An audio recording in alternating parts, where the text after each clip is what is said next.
Good morning and welcome to Early Exchange with Blessing Aiche, Femi Ayodele, Sam Oruoje, and Idahosa Osamanze. It's a national orientation agency. It's, as far as I'm concerned, very idle and unprofessional. If government says that subsidy is not in oil and government is not supposed to be paying subsidy in oil, energy or whatever kind of off-grid solution we will be looking at. Today we are conducting mining today. Solid minerals, as an example, is, in no disrespect to anybody, it's abysmal. We definitely need improvements in those areas. Of course, there are infrastructural needs. This is Early Exchange, shaping policy, advancing development.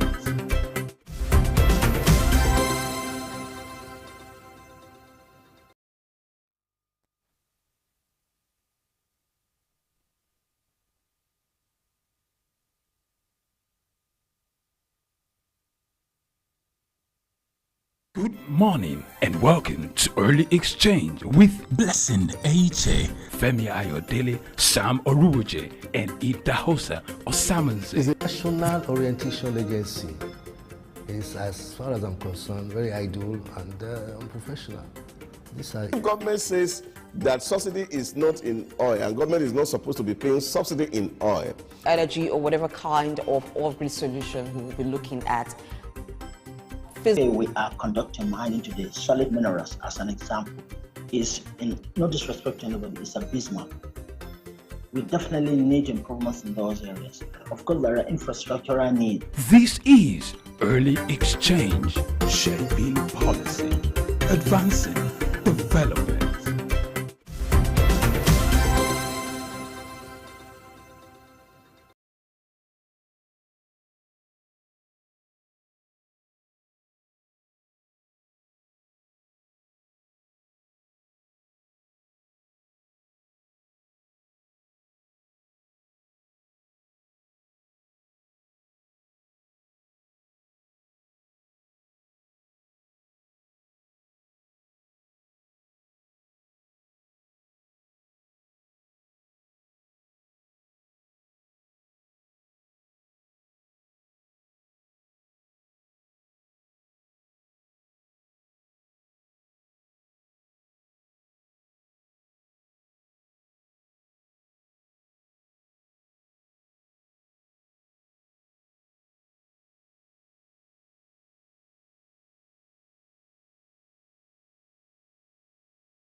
My name is Dr. Ajili Tobi. My name is Etemari Glover. Naomi, well done, and shout out to Souq News. Shout out to Souq News. I want to encourage everyone to keep watching Souq News. Shout out to Souq News, and yes, tune into them. Keep watching Souq News. They are one in town. Hey, we're watching Souq News. Keep watching Souq News. Keep watching Souq News. Catch them on YouTube and all social media channels. Hey, my name is Frank Edowo, and I'm imploring you, no, forget that. I am forcing you, coercing you to always stay tuned to Souq News for your news requirements. My name is Dr. Ajili Tobi. My name is Etemari Glover. Naomi, well done, and shout out to Souq News. Shout out to Souq News. I want to encourage everyone to keep watching Souq News. Shout out to Souq News, and yes, tune into them. Keep watching Souq News. They are one in town. Hey, we're watching Souq News. Keep watching Souq News. Keep watching Souq News. Catch them on YouTube and all social media channels. Hey, my name is Frank Edowo, and I'm imploring you, no, forget that. I am forcing you, coercing you to always stay tuned to Souq News for your news requirements.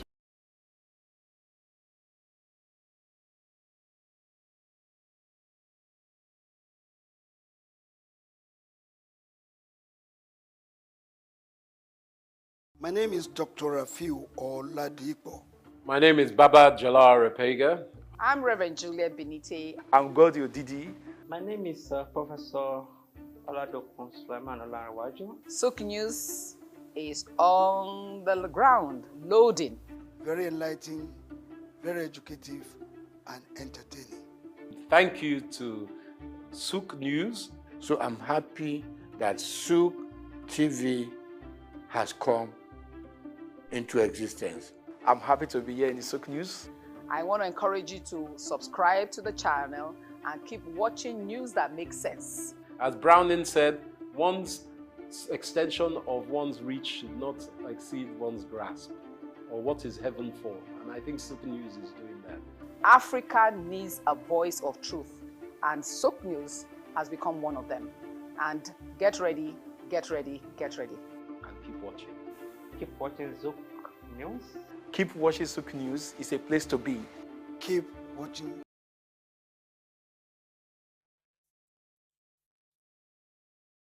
My name is Dr. Agility Obi. My name is Etemere Glover. Naomi, well done, and shout out to Souq News. Shout out to Souq News. I want to encourage everyone to keep watching Souq News. Shout out to Souq News, and yes, tune into them. Keep watching Souq News. They are one in town. Hey, we're watching Souq News. Keep watching Souq News. Keep watching Souq News. Catch them on YouTube and all social media channels. Hey, my name is Frank Edowo, and I'm imploring you. No, forget that. I am forcing you, coercing you to always stay tuned to Souq News for your news requirements. My name is Dr. Afiu Oladipo. My name is Baba Jalal Repega. I'm Reverend Juliet Benite. I'm Godi Odidi. My name is Professor Oladokun Sulaiman Olarawaju. Souq News is on the ground, loading. Very enlightening, very educative, and entertaining. Thank you to Souq News. So I'm happy that Souq TV has come into existence. I'm happy to be here in the Souq News. I want to encourage you to subscribe to the channel and keep watching news that makes sense. Morning and welcome to Early Exchange with Blessing Ache, Femi Ayodele, Sam Oruoje, and Idahosa Osamanze. It's a national orientation agency. It's, as far as I'm concerned, very idle and unprofessional. If government says that subsidy is not in oil and government is not supposed to be paying subsidy in oil, Energy or whatever kind of off-grid solution we will be looking at. Today we are conducting mining today. Solid minerals, as an example, is, in no disrespect to anybody, it's a bismarck. We definitely need improvements in those areas. Of course, there are infrastructural needs. This is Early Exchange, shaping policy, advancing development.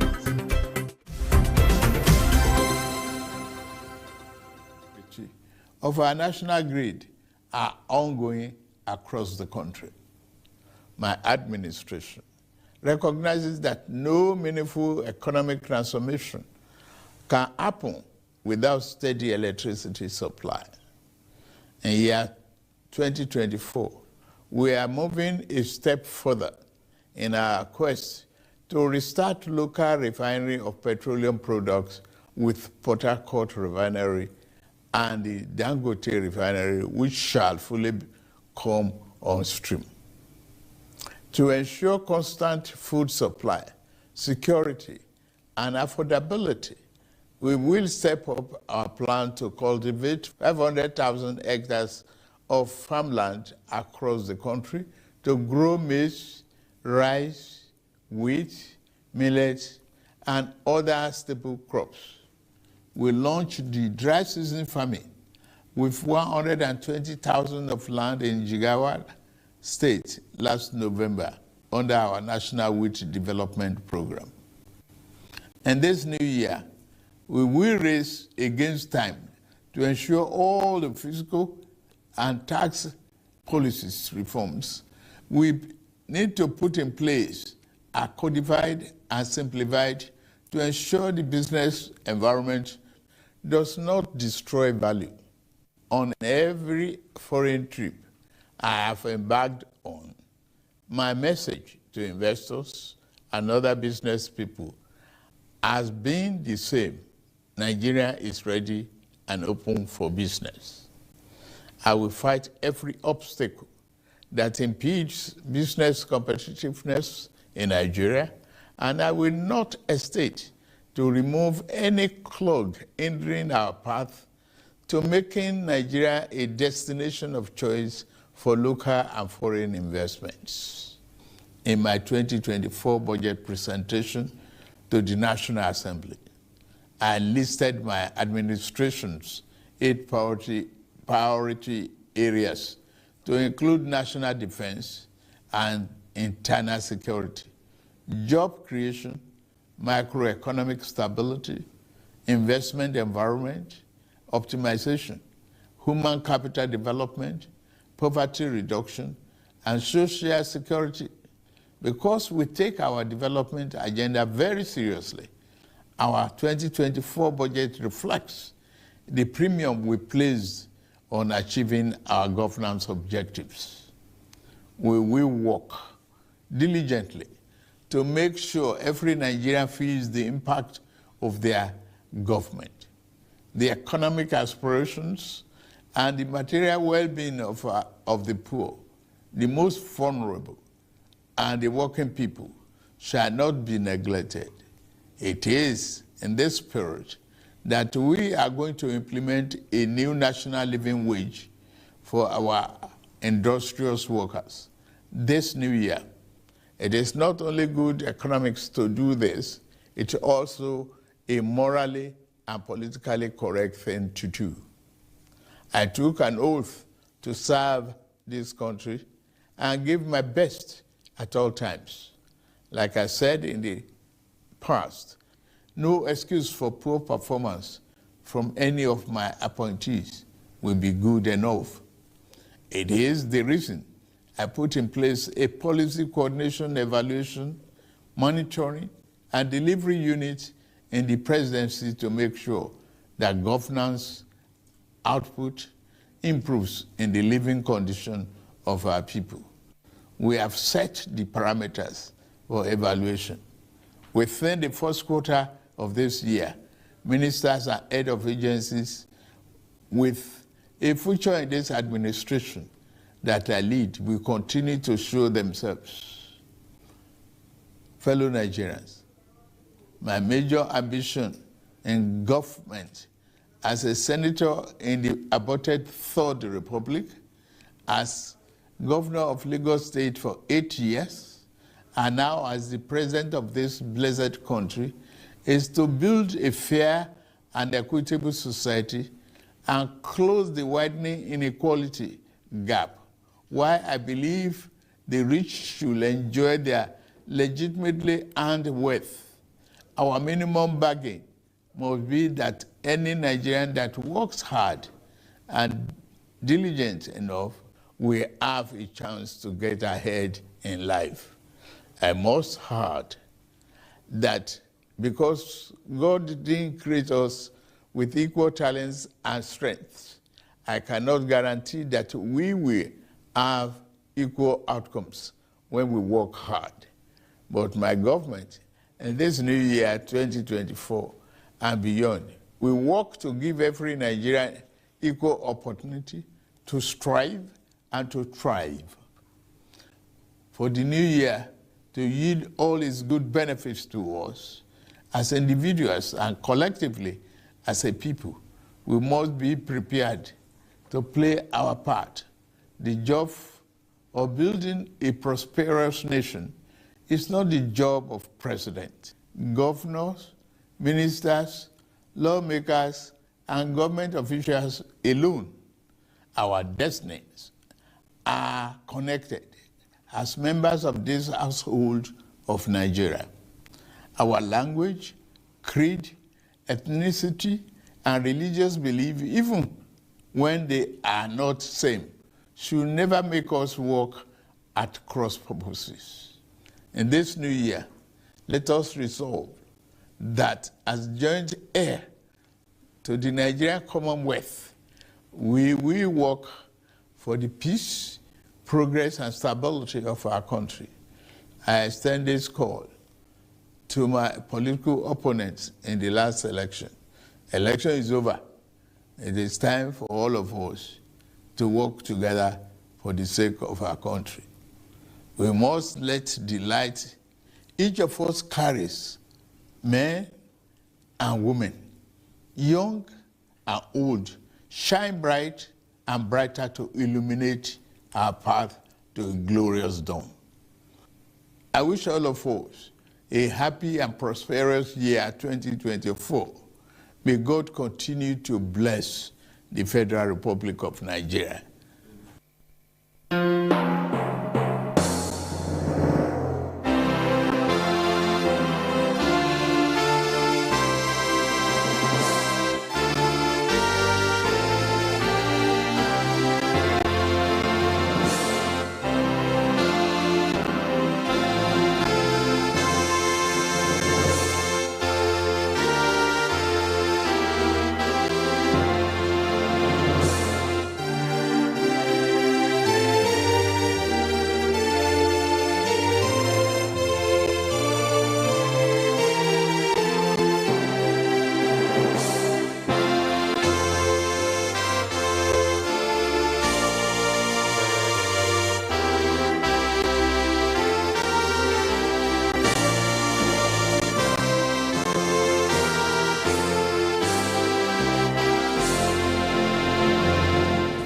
To be his. My name is Etemari Glover. Naomi, well done, and shout out to Souq News. Shout out to Souq News. I want to encourage everyone to keep watching Souq News. Shout out to Souq News, and yes, tune into them. Keep watching Souq News.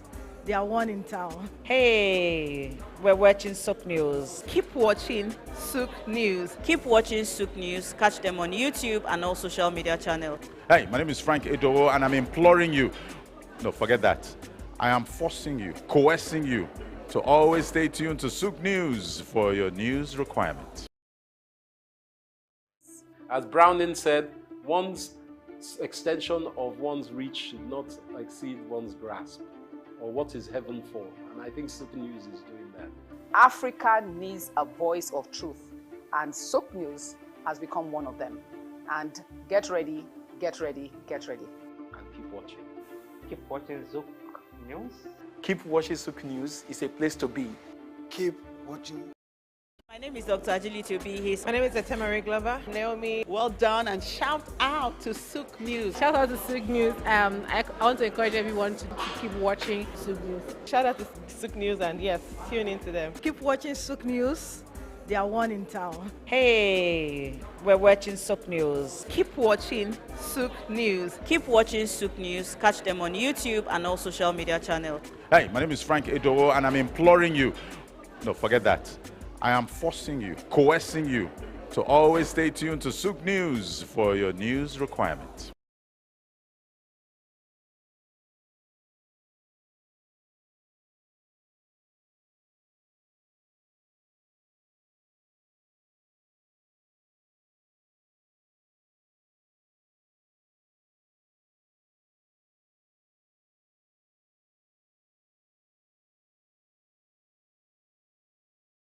Let us also give thanks for Jesus, because Jesus is the reason for this whole season. It's also the reason why we have hope that as we journey into the new year, it will not be in vain and that things will get better. This Christmas, I'm joining this unit in wishing Nigerians wherever they are, saying to them, Merry Christmas. The church is wishing everybody a Merry Christmas, a happy and prosperous New Year. I wish everybody a Merry Christmas and Happy New Year in advance. My name is Dr. To be his. My name is Etemari Glover. Naomi, well done, and shout out to Souq News. Shout out to Souq News. I want to encourage everyone to keep watching Souq News. Shout out to Souq News, and yes, tune into them. Keep watching Souq News. They are one in town. Hey, we're watching Souq News. Keep watching Souq News. Keep watching Souq News. Catch them on YouTube and all social media channels. Hey, my name is Frank Edowo, and I'm imploring you. No, forget that. I am forcing you, coercing you to always stay tuned to Souq News for your news requirements. Good morning and welcome to Early Exchange with Blessing Aiche, Femi Ayodele, Sam Oruoje, and Idahosa Osamanze. It's a national orientation agency. It's, as far as I'm concerned, very ideal and unprofessional. Government says that subsidy is not in oil, and government is not supposed to be paying subsidy in oil. Energy or whatever kind of off-grid solution we will be looking at. Today we are conducting mining today. Solid minerals, as an example, is, in no disrespect to anybody, it's abysmal.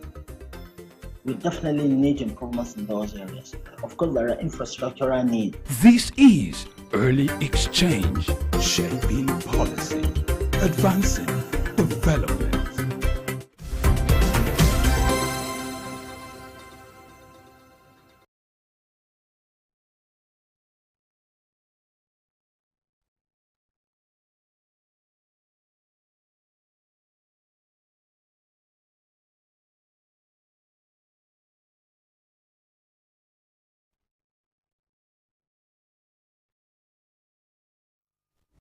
Right.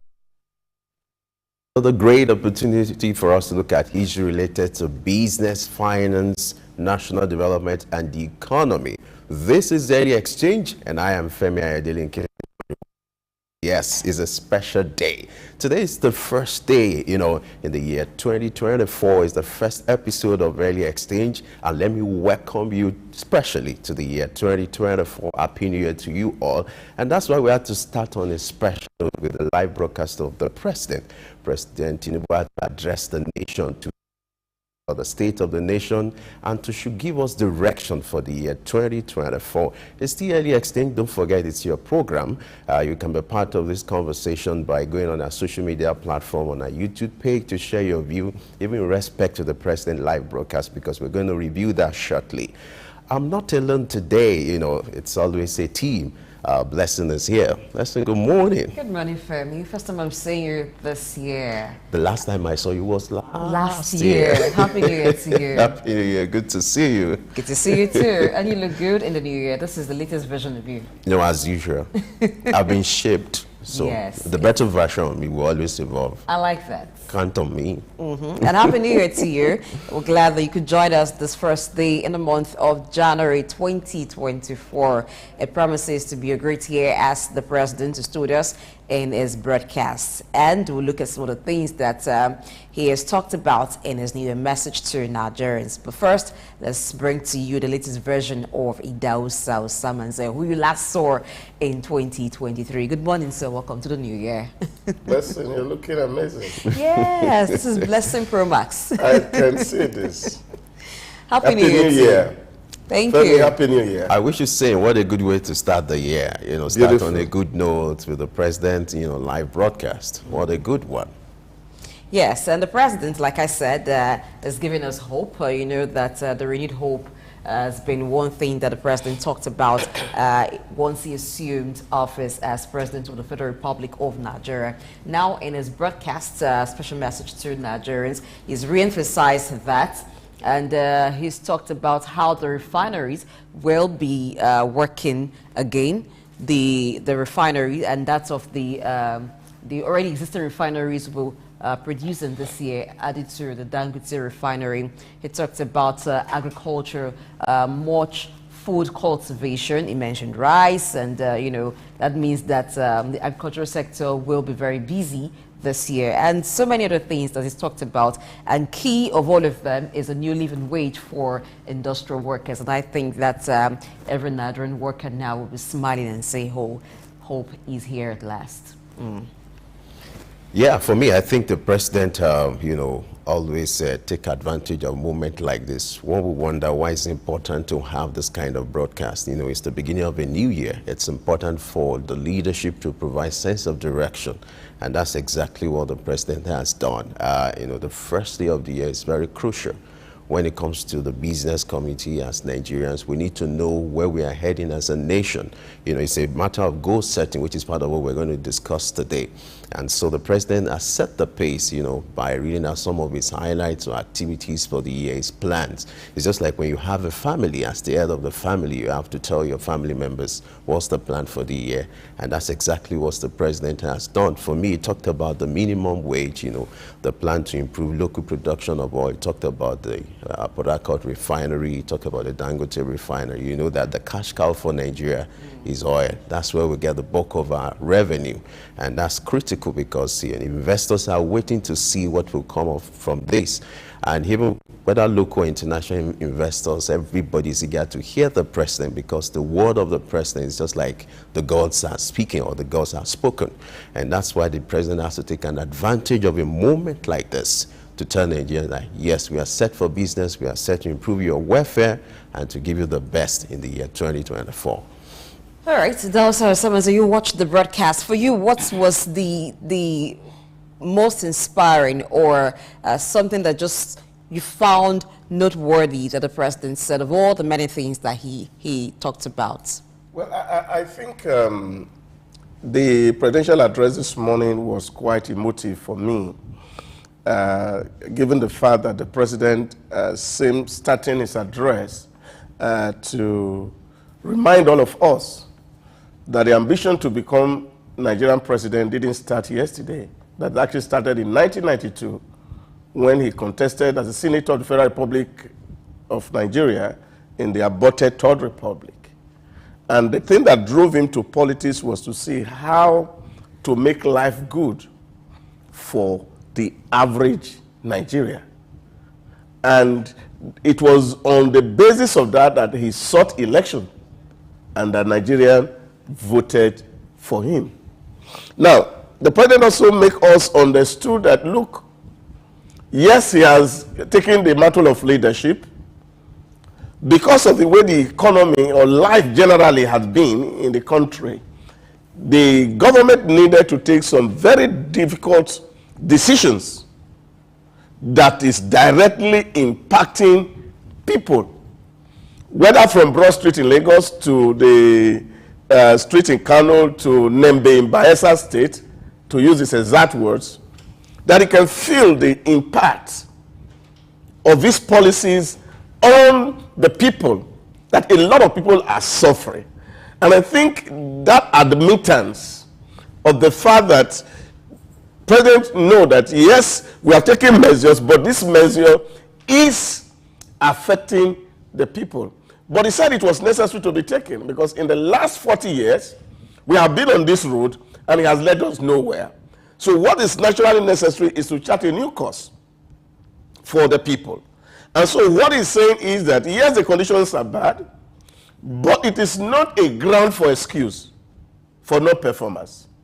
And that's why he has consistently told Nigeria that he's also monitoring all the aides he has appointed to help bring Nigeria to a certain level of comfort. So we don't need to excuse that, oh, because situation is like this, we cannot perform. And so he has a special unit that is monitoring what everybody is doing and seeing that people are making direct impact into the society. But there's something that he said, which of course for me really also struck a very deep chord. When the president says, it is not the president alone or the governor that build nations. Nations are built by his people, by the diligence, the hard work of everybody. And I think this is very important on the first day of the year for us as a people. As Nigerians, we must realize that government does not thrive based on what one man is doing at the seat of power. I used this analogy in some place yesterday. When you look at the GDP of Nigeria, about $460 billion GDP, the federal government only controls about 23% of the GDP. Now, the rest is in the hands of the private individuals that are doing well. And so the president says, we need to work hard. And he also says that, look, understand this principle. Why we are trying to build a nation is not to frustrate the rich people, but it's to create a level playing field for people to unleash their potentials and be able to make good from whatever God has given to us. And he said in all his travels since he assumed office, he has been on this drive to see how Nigeria can become a better place. How do we redistribute wealth so that those who are very poor are no longer so poor? But this is not to say that everybody is going to be equal, because hard work may not produce exact and same result, because that, of course, will depend on what output that you are going to produce. And so he has spoken to two critical issues this morning. The first one is the fact that he has sealed a deal with the German chancellor on Siemens so that to boost electricity. And this is very important, even for SMEs. There are a whole lot of people who have small business that they could do with electricity, but because it's not available, this has created a whole lot of gap. And the president says they are working very hard to see that this is addressed. Now, he also spoke to the issue, which of course he has raised the last week, issue of the Dangote refinery, that there's no more monopoly in terms of fuel production. Yes, they are fixing Port Harcourt refinery to work. Dangote refinery will be working, and other refineries have to come on board to ensure that there is availability of petrol at very reasonable price. And finally, he ended with the issue of the minimum wage, which I have spoken to. That is not just a matter of economic imperative, that it was morally right because it was overdue. So it speaks to the issues that, of course, and I feel that the nation want to hear. And this is also coming on the eve of the passing of the 2024 budget, which is tagged the budget of renewed hope. And we're looking and hoping and trusting that 2024 will be a good year for every one of us. That we're not going to leave the task of governance to the president alone. And of course, he has also extended the olive branch to those who contested with him in the last election. Elections are over. Let's stop the campaign. Let's put our ideas together. Let's put our head together. Because if the reason why we all contested was to make Nigeria good, now we can make that contribution. And I do hope that the opposition listened very well and they will be willing to support, so that we have to drop this pulling down syndrome. And all of us know that we need to build a nation together, a nation that works for each and every one of us. You know, I like the fact that the speech was quite strategic and stylish. You know, he started with motivation. You know, at a period like this, Nigeria, they've gone through a lot. And when you're starting the new year, it's important to motivate your team, which are Nigerians now. So I'm putting it this way. You have the team leader and the team. The team leader in this questionnaire is the president. And the team is, you know, Nigerians, the governors, and every other Nigerians who are going to be part of this activity. So he started with motivation. And the interesting thing, maybe you didn't observe, is he also made reference to the former president. Let me read that to you. Say, permit me to say a few words to my predecessor, President Muhammadu Buhari. You have been an honest, patriotic leader who has done his best for the nation you love. On a more personal note, you're a worthy partner and friend. May history be kind to you. Why do you have to make reference to the former president? Yeah, but I think they are just only very important because they're real, very serious decisions too that the former president took, which previous regime had no courage to implement. Take, for example, the issue of TSA. Even the issue of oil subsidy. Mr. President had taken that step before the coming in of this new regime. Critical asset like the steel mill. There's so much investment in Anchor Power's program to ensure that Nigeria was self-sufficient in terms of food production. And really, to be very honest, you see, the level of importation of rice, for example, in Nigeria, had dropped drastically because there's a whole lot of production that is going on locally. There are rice processing mills everywhere. Even in Lagos now, we have a big mill.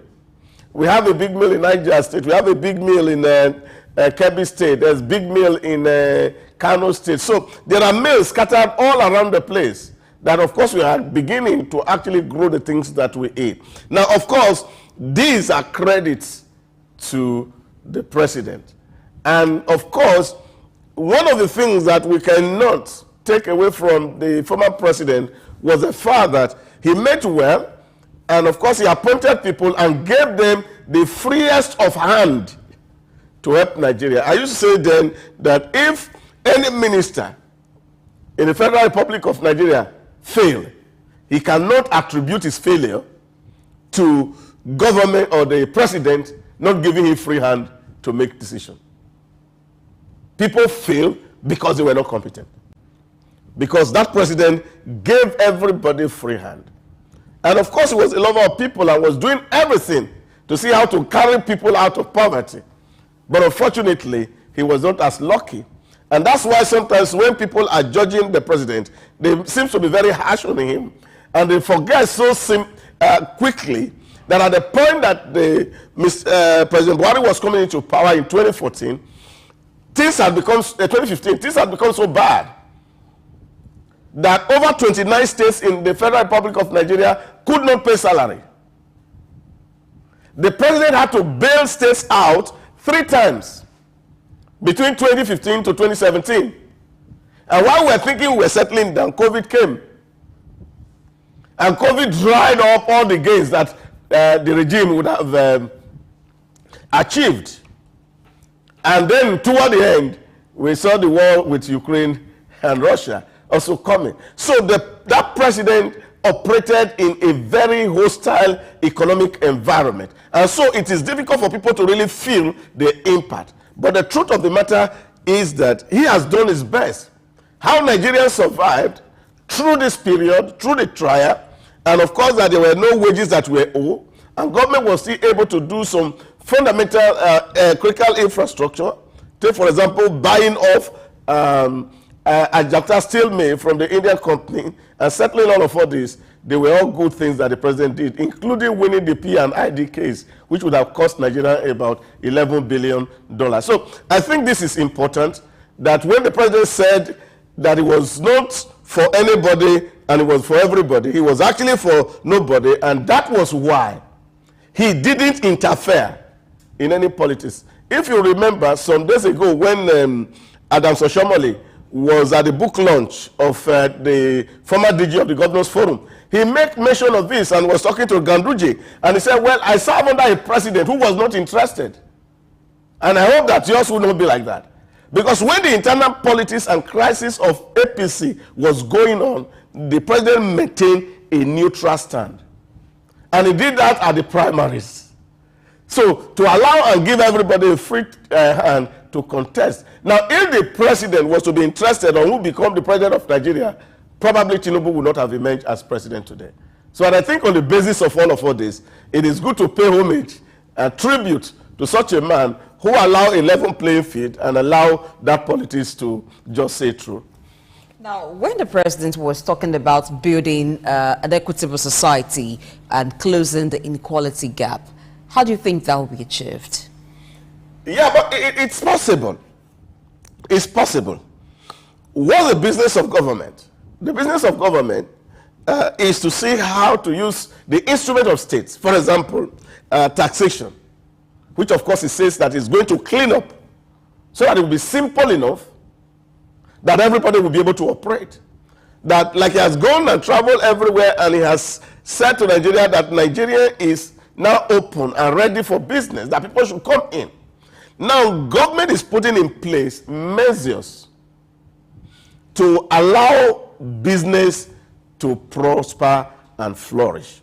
Now, what this means is that if businesses are flourishing and prospering, now everybody benefits. That's what it is. Now, that's what it's saying, that it does not mean that it's going to bring a kind of equality, that everybody is going to be at the same level of wealth. Now, what will distinguish one man from another is the level of creativity. I was saying to some young people yesterday that, look, the truth of the matter is that we have been trained to look out for government for job, and that's not helping us. Because we're also seeing that things are changing. There's a whole lot of change around the way work is done today.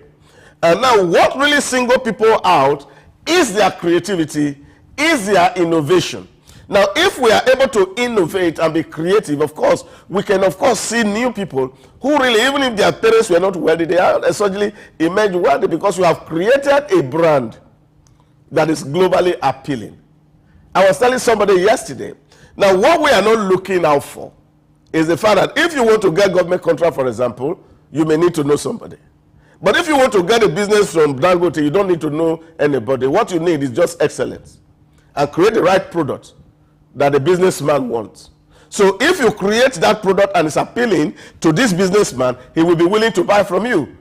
He's not looking at where you come from. He's not looking at the color of your skin. He's not looking at your gender. All he's looking for is that what product you have or what service you are rendering meets the need and will be able to add value to whatever thing that he's doing. And therefore, he will be ready to pay even premium for that kind of a service. Now, what we should be doing in this new year is for us to put our head down and think of what kind of product we can sell to people who are dispassionate in terms of making decisions of who work for them. Dangote does not care. Otedola does not care. I'm not sure Tolu Elumelu cares where you come from. What is important to these people is that they have the right person doing the right thing, and then their businesses is prospering. So for us as Nigerians, the president has spoken to us. Let's go out there. Let us not be despondent. Let us understand that in every problem, there are opportunities that are leading in it. And what the president is saying to us is that our crisis should actually become the driver for our prosperity. And I think that is what it is. So once all of us can carry this mindset, you see the inequality which we are talking about will be reduced drastically and to the barest minimum. Let's just see some of the highlights of the live broadcast. The president talked about the need to reshape the economy. He promised he's going to remodel the economy to enhance growth and development through job creation.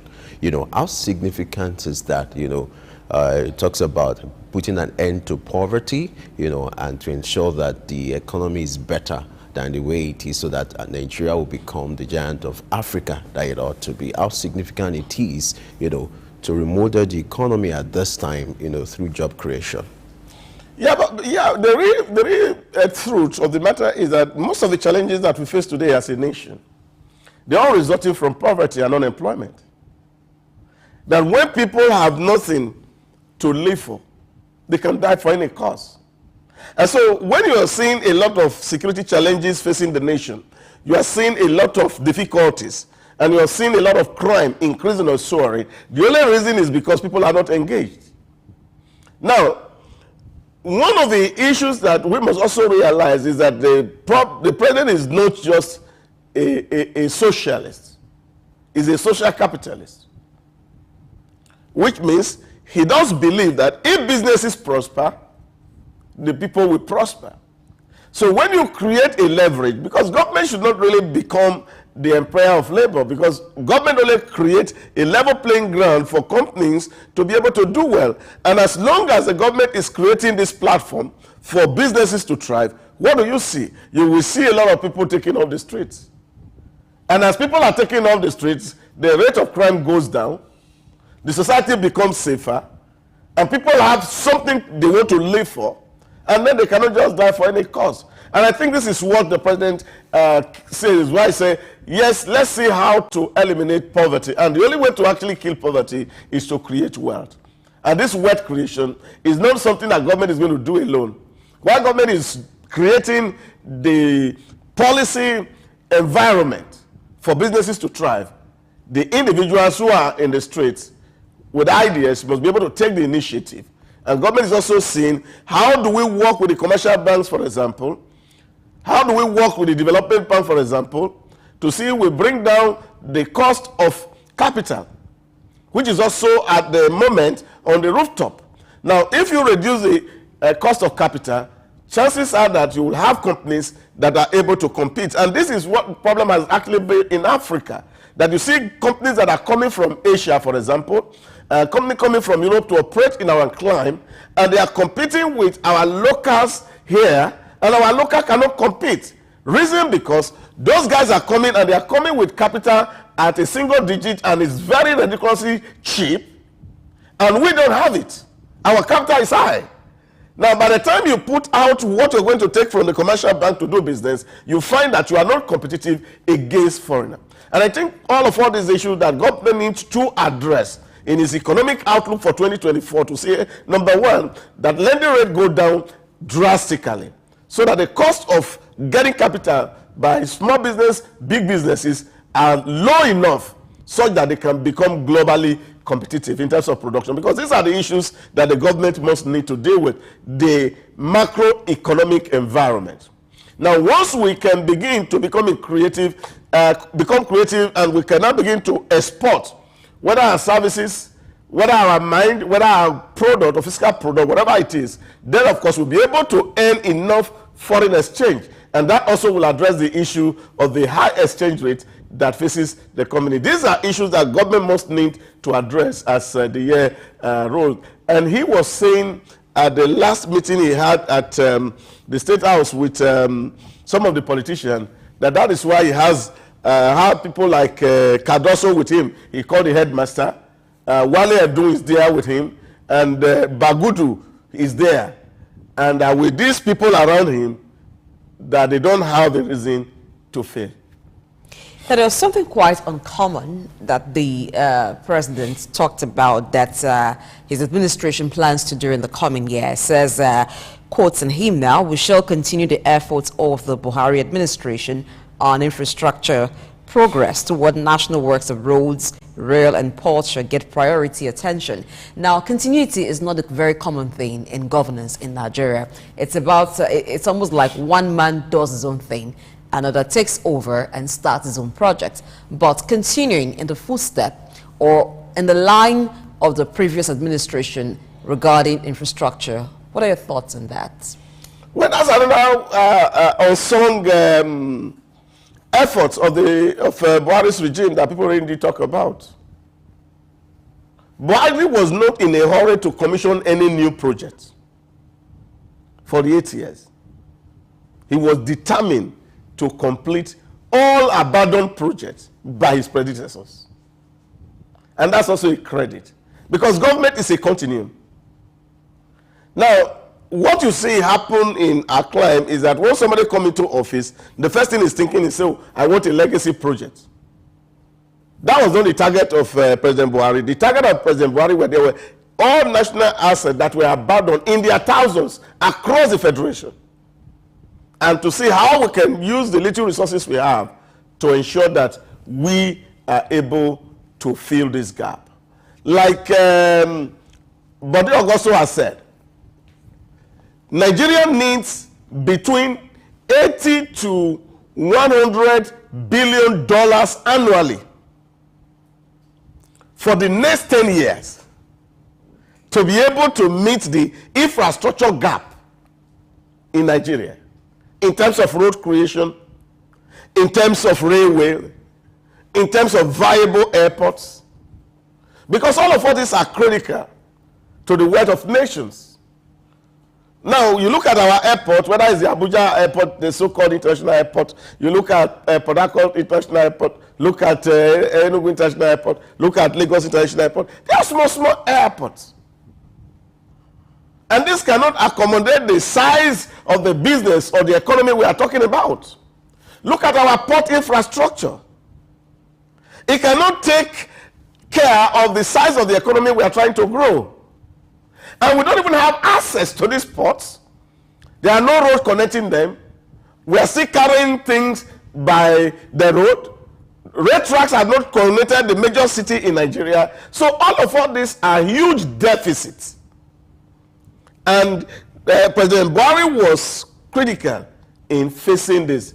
And in short, some of his opposition actually were accusing him that he did not focus on the things that affect people. All that he was trying to do was to build physical infrastructure. He was accused of that at a certain point in his regime, that, it's not about building physical infrastructure. People must be alive to use those infrastructure. But we know that this is critical and this is important. So when Mr. President is saying that, look, we want to continue in this trajectory to see how we can upscale and upgrade the level of infrastructure across the country, I think there are things that are worth doing, and we do hope that in the coming years that revenue get better, and then of course government also able to enter into partnership with some other development agencies and bodies to be able to provide the infrastructure need for our nation. Another striking thing is the president talked about impartial, adherence to the Constitution. He says Nigeria will be impartially governed according to the Constitution and the rule of law. There's this school of thought that argues that when it comes to the Nigerian space, it's not the absence of laws, but the implementation. That's where you have the challenge. That's where the problem is. What's your take on this in regard to what the president has said, that Nigeria will be impartially governed according to the Constitution and the rule of law? Well, I think you are very right to submit that we don't have too much problem with a lack of laws. There are so many laws. What has actually been the problem is having the will or the guts to be able to implement the laws that you have written. And I think that is really the critical issue. And some people say, the 1919 Constitution is so bad that nobody can operate it. But I don't believe so. Because we see the flagrant violation of these principles of the law. But I think the president can lead by example. And this will start if governments start to obey decisions of the court. And these decisions are obeyed such that other people see that government does not flagrantly violate court orders. But like somebody said yesterday, that it's also very heartwarming to know that in the 2024 budget, government has made so much room for the judiciary. And we're also hoping that we're going to have an impartial judiciary who will be able to interpret the Constitution such that it takes away suspicion from the public. Because if there's anything that has affected us as a nation, and I think Mr. President has also spoken to this some time past, and he said that the judiciary, they are very critical to even the economic viability of Nigeria. Because if judges continue to take money from people and put justice to sale, then of course people will be afraid to do business with you. And so this is important. The president is speaking to the fact that he is not the one who should interpret the law. The interpretation of the law should start from the judiciary. This idea of people shopping for ex parte motions in the night should stop in Nigeria.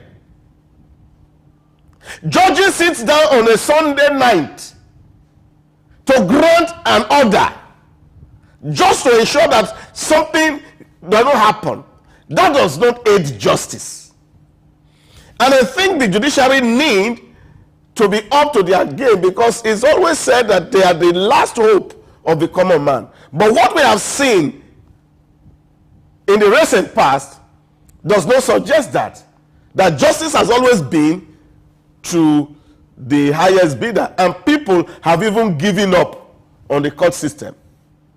I remember after the last Souq election, and people were asking Dino Melai whether I was going to go to court, and he said, look, I'm not going to court. It will be foolhardy for me to go to court when I know that there's no justice in the court. Now, until we are able to actually take those suspicions out of the justice system in Nigeria, what Mr. President is saying cannot work.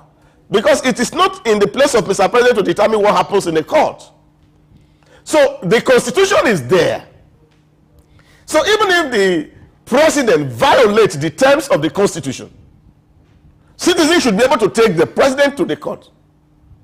And the court, without fear or favor, should be able to rule against the president. Then you have an impartial constitution that is in place. So it's not in the letter now. It is the man who is the adjudicator of the process that need to become forthright and then do what is right. And I think that's what Nigeria needs. Now, once we see that the judges are right and the lawyers are now made to obey rules and make them simple enough, people can trust the judicial system, then we can see the constitution work.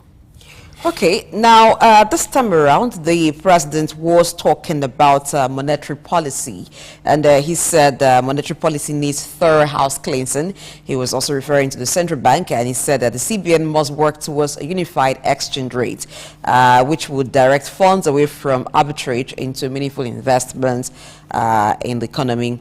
And then he also talked about interest rates needs to be reduced to increase investment and consumer purchasing power. I went on to say that in the meantime, his administration would treat both currencies as legal tender.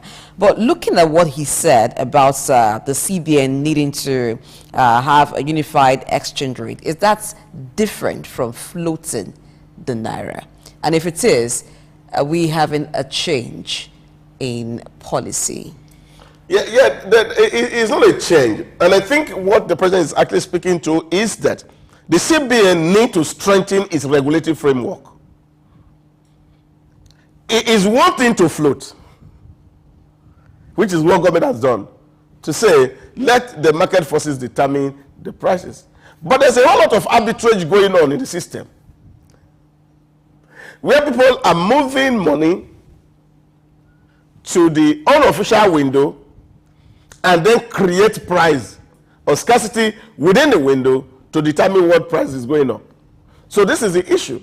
So if, for example, you're bringing in dollar into the economy and you know that in the bank they are going to buy, as it is today, 880, and somebody is asking you, I can buy from you 1,300. Now the businessman in your head We'll wake up. We wake up to go and take the 1,300. And this is exactly what is happening. And CBN must find a way to ensure that these people don't get this advantage. And this was what really frustrated the RT200, which was a window that was created for export in Nigeria, that people were supposed to take goods out from Nigeria, sell it, and return it through the official window so that there be liquidity in CBN. And of course, these people sell the windows. Rather than bringing the money through the CBN, they wire it through their domiciliary accounts. And then they sell it to the aboki on the street. And they take money from government, which was the incentive that is created, and then they go back to the other side and they make more money. Now, CBN needs to open its eye and see whoever that is flouting the policy of CBN and then make scapegoats of one or two persons, and then we will be able to harmonize and allow the rate to float as it were. All right, we're still looking at President Tinubu's live broadcast and the EU message to Nigerians. We'll go on a short break now. When we return, we'll discuss more and then review this message to Nigerians. Stay with us. My name is Dr. Ajili Tobi. My name is Etemari Glover. Naomi, well done, and shout out to Souq News. Shout out to Souq News. I want to encourage everyone to keep watching Souq News. Shout out to Souq News, and yes, tune into them. Keep watching Souq News. They are one in town. Hey, we're watching Souq News. Keep watching Souq News. Keep watching Souq News. Catch them on YouTube and all social media channels. Hey, my name is Frank Edowo, and I'm imploring you. No, forget that. I am forcing you, coercing you to always stay tuned to Souq News for your news requirements. I'm okay. My name is Raymond Bola Brown. Hi, my name is Fred Amata, and you are on to Souq News. If you are watching this channel for the first time, make sure you continue to watch it, because this is Souq News. Shout out to Souq News. Actually, I don't know. I really enjoyed the little moment I spent with you, and I think with more of this. Souq News. Here's the Souq News, who had the courage to transcend a locked off camera and actually have a conversation with a human being. It's a pleasure, Souq News. Thank you very much. My name is Dr. Rafiu Oladipo. My name is Baba Jalal Repega. I'm Reverend Juliet Benite. I'm Godio Didi. My name is Professor Oladokun Sulaiman Olarawaju. Souq News is on the ground, loading. Very enlightening, very educative, and entertaining. Thank you to Souq News. So I'm happy that Souq TV has come into existence. I'm happy to be here in the Souq News. I want to encourage you to subscribe to the channel and keep watching news that makes sense. As Browning said, one's extension of one's reach should not exceed one's grasp, or what is heaven for? And I think Souq News is doing that. Africa needs a voice of truth, and Souq News has become one of them. And get ready, get ready, get ready. And keep watching. Keep watching Souq News. Keep watching Souq News. It's a place to be. Keep watching. Tafawa Balewa Square, TBS.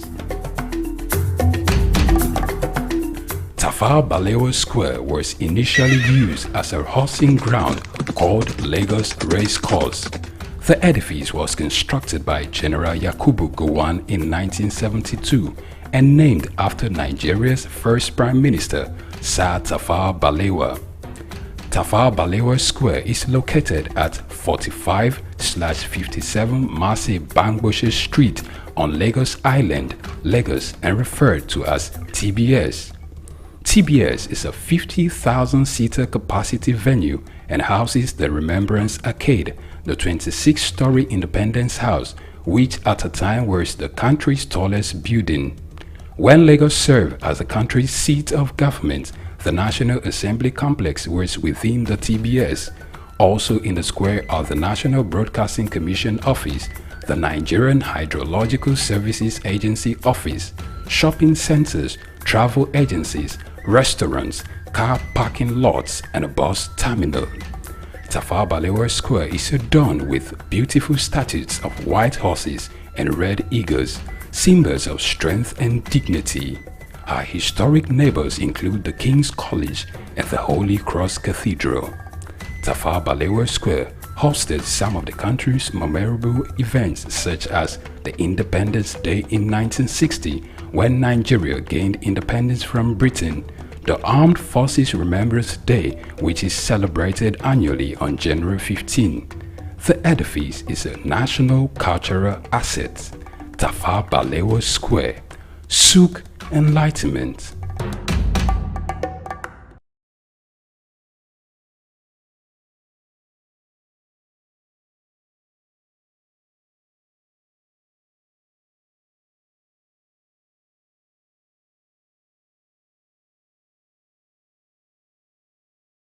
I'm okay. My name is Raymond Bola Brown. Hi, my name is Fred Amata, and you are on to Souq News. If you are watching this channel for the first time, make sure you continue to watch it, because this is Souq News. Shout out to Souq News. Actually, I don't know. I really enjoyed the little moment I spent with you, and I think with more of this. Souq News. Here's the Souq News, who had the courage to transcend a locked off camera and actually have a conversation with a human being. It's a pleasure, Souq News. Thank you very much. My name is Dr. Rafiu Oladipo. My name is Baba Jalal Repega. I'm Reverend Juliet Benite. I'm Godio Didi. My name is Professor Oladokun Sulaiman Olarawaju. Souq News is on the ground, loading. Very enlightening, very educative, and entertaining. Thank you to Souq News. So I'm happy that Souq TV has come into existence. I'm happy to be here in the Souq News. I want to encourage you to subscribe to the channel and keep watching news that makes sense. As Browning said, one's extension of one's reach should not exceed one's grasp, or what is heaven for? And I think Souq News is doing that. Africa needs a voice of truth, and Souq News has become one of them. And get ready, get ready, get ready. And keep watching. keep watching Souq News. Keep watching Souq News. It's a place to be. Keep watching.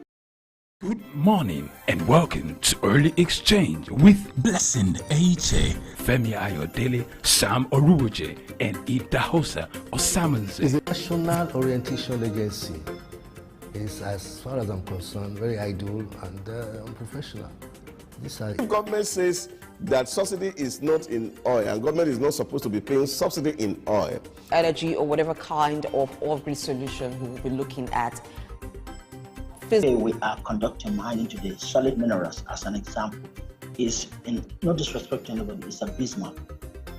We definitely need improvements in those areas. Of course, there are infrastructural needs. This is Early Exchange, shaping policy, advancing development.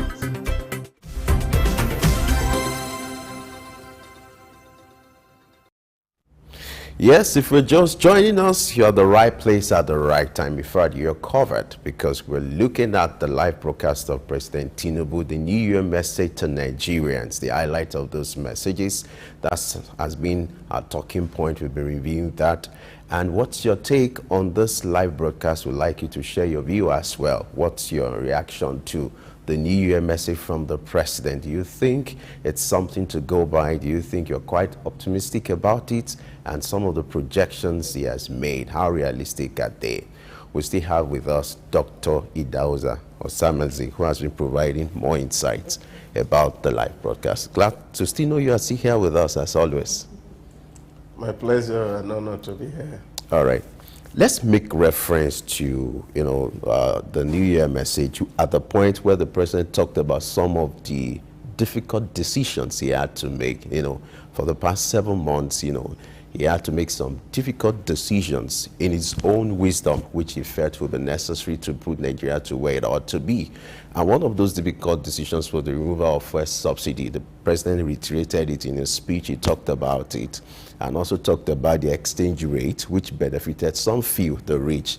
And he had to make a rejig at that. Talk to us about the significance of this decision, and not just that alone. He also emphasized the fact that he's aware of the pains Nigeria have gone through in the last 7 months, that even some are even trying to ask the question, is this the renewed hope that we're asking for? The president is talking about with the difficulties that Nigerians have been going through in the last 7 months or thereabout. Yeah, I think it was quite a very difficult decision. Don't forget that in 2012, January 1, the former President Goodluck Jonathan attempted to take out that subsidy and the whole nation came down. And even some very key actors in APC now were actually on the street also. Because number one, people felt it was not the right time to do it at that time. But you see, we have gone through that and we have seen what these had done to us as a nation. That, of course, in the last 8 years, the CBN has to resort to ways and means to fund the operations of government and the printing of currency, which has affected the nation so badly. And it is against this backdrop that during the campaign, that all the key aspirants, whether it was the Labour candidate or the PDP candidate, were all determined. I think it was only Kwankwaso of NPP who actually said that they was not going to tamper with the subsidy. But the major contestants were almost at a consensus that it was overdue to take that subsidy away. Now, even when the president had, the former President Buhari attempted to do it, he had to shift the goalposts. Because from the conversation, the subsidy should have been removed before even the elections. But the goalpost was shifted to June ending. And so when the current president came in on the 29th of May, and right there on the stage, on the inaugural speech, he said subsidy is gone. And that was a got. A lot of people felt that the roof would come down. And we have been managing that roof. And what Mr. President is saying is that, yes, this subsidy has only been benefiting the rich. And that's what we see, because take, for example, when the subsidy was removed, Okada riders were protesting in Cameroon, some were protesting in Benin Republic, some were protesting in Niger Republic. They were not Nigerians, because they were all benefiting from the scam. And this is what has been, that a lot of people got more money, they became very rich overnight, because they were actual beneficiary of subsidy. And now this was depriving government of revenue. So we could not invest in critical infrastructures, we could not invest in education, we could not invest in healthcare. And of course, the jackpot syndrome that we are talking about, especially that has hit the health industry, is all compounded by the issue of subsidy. Now, people who used to buy fuel at 169 all of a sudden had to begin to buy fuel at 580. And this was a real wide gap, because there's no way it will not disrupt the earning of the average man on the street. And I think that is what the president has spoken to. That those people who are struggling in Balogun market, in Idumota market, in the street of Kano, up to Bayelsa, he can feel their pain as a result of this removal. But like they always say, when a woman is in labor, the pain of labor is always so massive that you will hear. I remember when I went with my mother to a maternity where I was giving birth to one of my younger ones, and I can see one woman who was shouting and was biting everybody as the pain of labor was coming. But what do you see? Immediately a child is born, we forget that pain. So I think that's what Mr. President is saying, that we need to put the economy on the right footing, that will not just be working for just a few people who are opportuned, but an economy that works for the rest of us. I will never be tired of referring to India, because they were in our shoe 8 years ago. But they are no longer there because they have left us behind and become one of the fastest growing economies globally. And they have become a reference point to all economy globally. And over the same period, they have been able to move massive people out of poverty. That even in Nigeria, there are just 200 million people compared to India of about 1.3 billion people, that we are having more poor people in Nigeria than we have in India today. And this is because the government of India took a very decisive step to remove subsidy. But I think, for me, my advice to President Tinubu is that we not just stop at the rhetorics of the removal of subsidy. We must ensure that Nigeria really know who are benefiting from subsidy. Take, for example, petrol is actually in the domain of those from the middle to the upper class. For ages now, subsidy has gone away from kerosene that our parents use in the village. And nobody is crying. Everybody is talking about petrol. But subsidy has gone away from kerosene. And that is the only thing that our people in the village can use to see.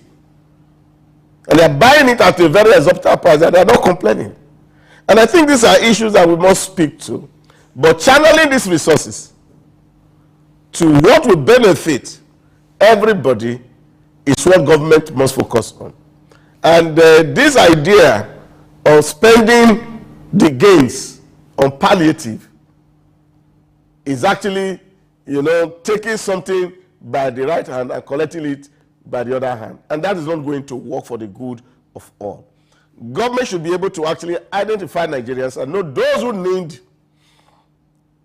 need subsidy, and see how we can distribute this subsidy to them directly. And then, of course, let all of us play by the rule. Because if you take a sample, whether across West Africa or sub-Saharan Africa, you see Nigeria is still the cheapest petrol-selling country around.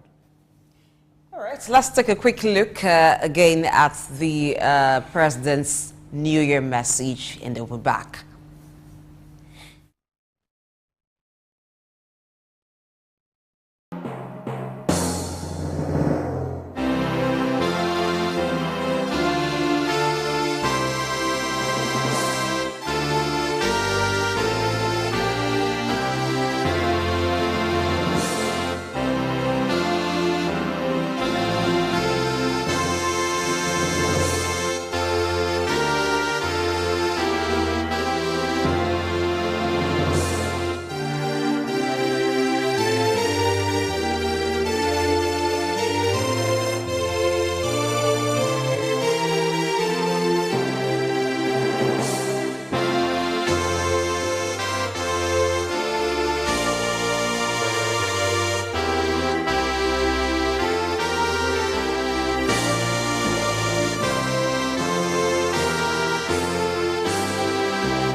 Dear compatriots, it gives me immense joy to welcome each and every one of you, young and old, to this brand new year 2024.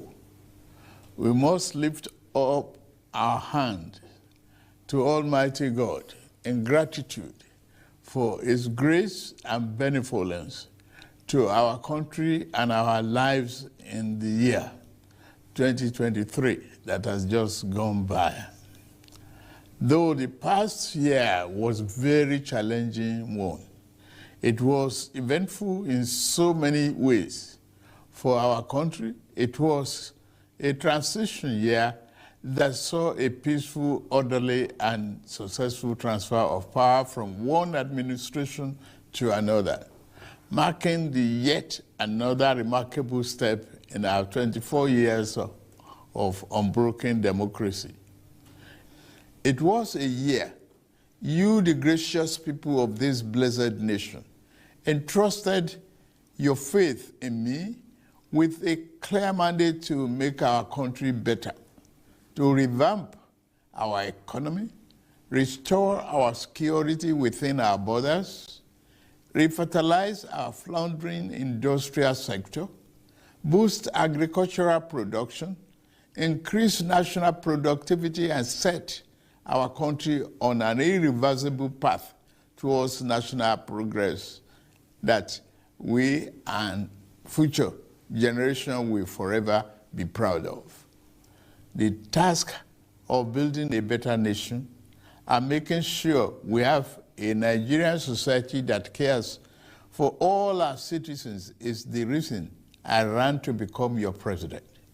It was the core of my renewed hope campaign message, on the basis of which you voted me as president.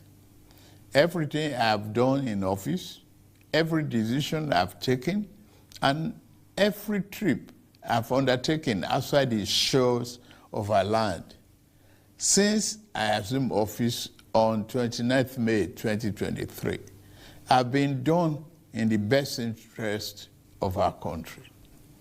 Over the past 7 months of our administration, I have taken some difficult and yet necessary decisions to save our country from fiscal catastrophe. One of those decisions was the removal of fuel subsidy, which had become an unsustainable financial burden on our country for more than 4 decades. Another was the removal of the chokehold of few people on our foreign exchange system that benefited only the rich and the most powerful among us. Without doubt, these two decisions brought some discomfort to individuals, families, and businesses. I am well aware that for some time now, the conversations and debate have centered on the rising cost of living, high inflation, which is now above 28%, and the unacceptable high underemployment rate. From the boardroom at the broad streets in Lagos to the main streets of Kano and Nembe Creeks in Bayelsa, I hear the groans of Nigerians who work hard every day to provide for themselves and their families.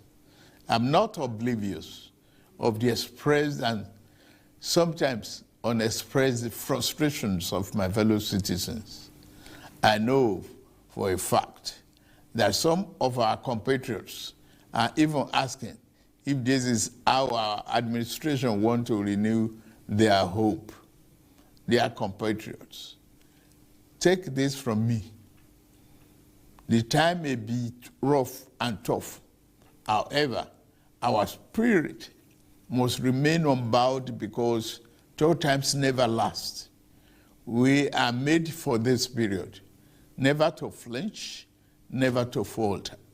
The socio-economic challenges of today should energize and rekindle our love and faith in the promise of Nigeria. Our current circumstances should make us resolve to work better for the good of our beloved nation.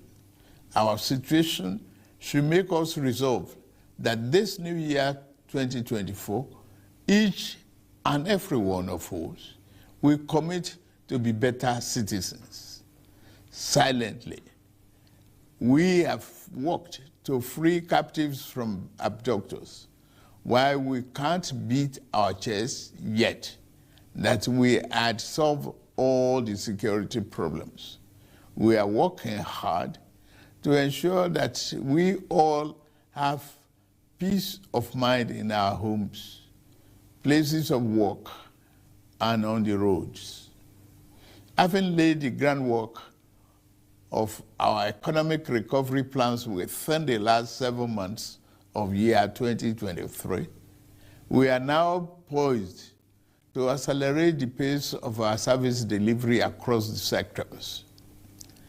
My name is Dr. Ajili Tobi. My name is Etemere Glover. Naomi, well done, and shout out to Souq News. Shout out to Souq News. I want to encourage everyone to keep watching Souq News. Shout out to Souq News, and yes, tune into them. Keep watching Souq News. They are one in town. Hey, we're watching Souq News. Keep watching Souq News. Keep watching Souq News. Catch them on YouTube and all social media channels.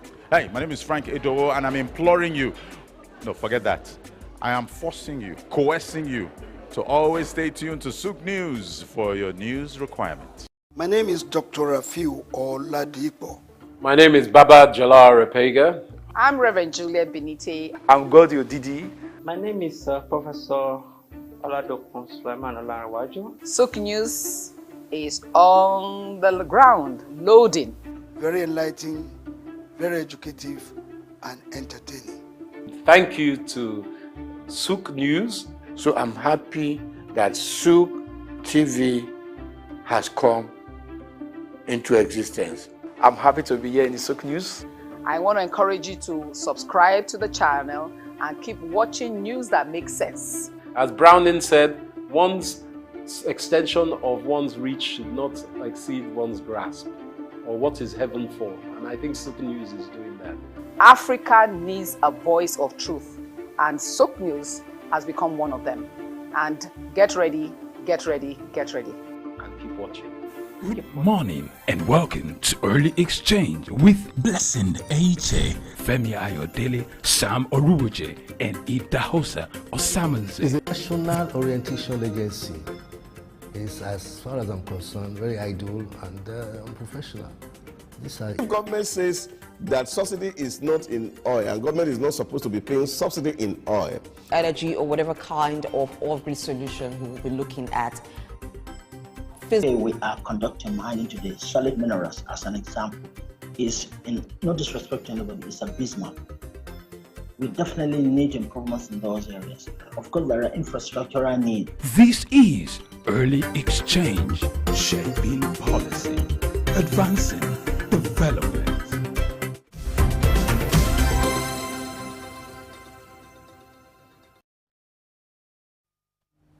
All right, before we, when we went into that break, we listened to the presidential broadcast all over again. And then the president was talking about so many things. He talked about the removal of fuel subsidy, assured Nigerians. And also, the last thing that we listened to there was his reassurance about security. He talked about how people have been freed from abductors, but we're not there yet. But he's assuring that this administration will work hard to ensure that Nigerians have peace in their homes, in their workplace, and on the roads. Now, this assurance is not coming for the first time. Previous administrations have given assurances like that, but we still have the challenge of insecurity. What would this administration need to do differently to tackle wholly the issue of insecurity? Well, I think there are fundamental things that the administration can do to be able to deal with the problem of security. They need a lot of collaboration with so many non-state actors, because the truth of the matter is the fact that after the Plateau incident, a lot of people were blaming the security agencies that, of course, they have failed in intelligence gathering. You see, you can only gather intelligence from people who are willing to give you information. Now, the level of complicity of some communities, traditional ruler, in this whole web of insecurity is a problem. Because most of the people who are doing this crime, they live within the neighborhood. And they are children of people. And these people have become so powerful that nobody can point hand at them. And they exist in communities. And so you hear something, you can't say anything, because somebody is coming back at you or wipe out your children. So people are afraid. It's not that people really do not know who these people are. Government must be able to create incentive for citizens to be able to trust them enough to hand over information to them and they are not betrayed. And I think that's where our policing needs to be straightened. There's no way you will go and give an information to a policeman today or in the police station and they're asking you to write statement here and there and all these issues.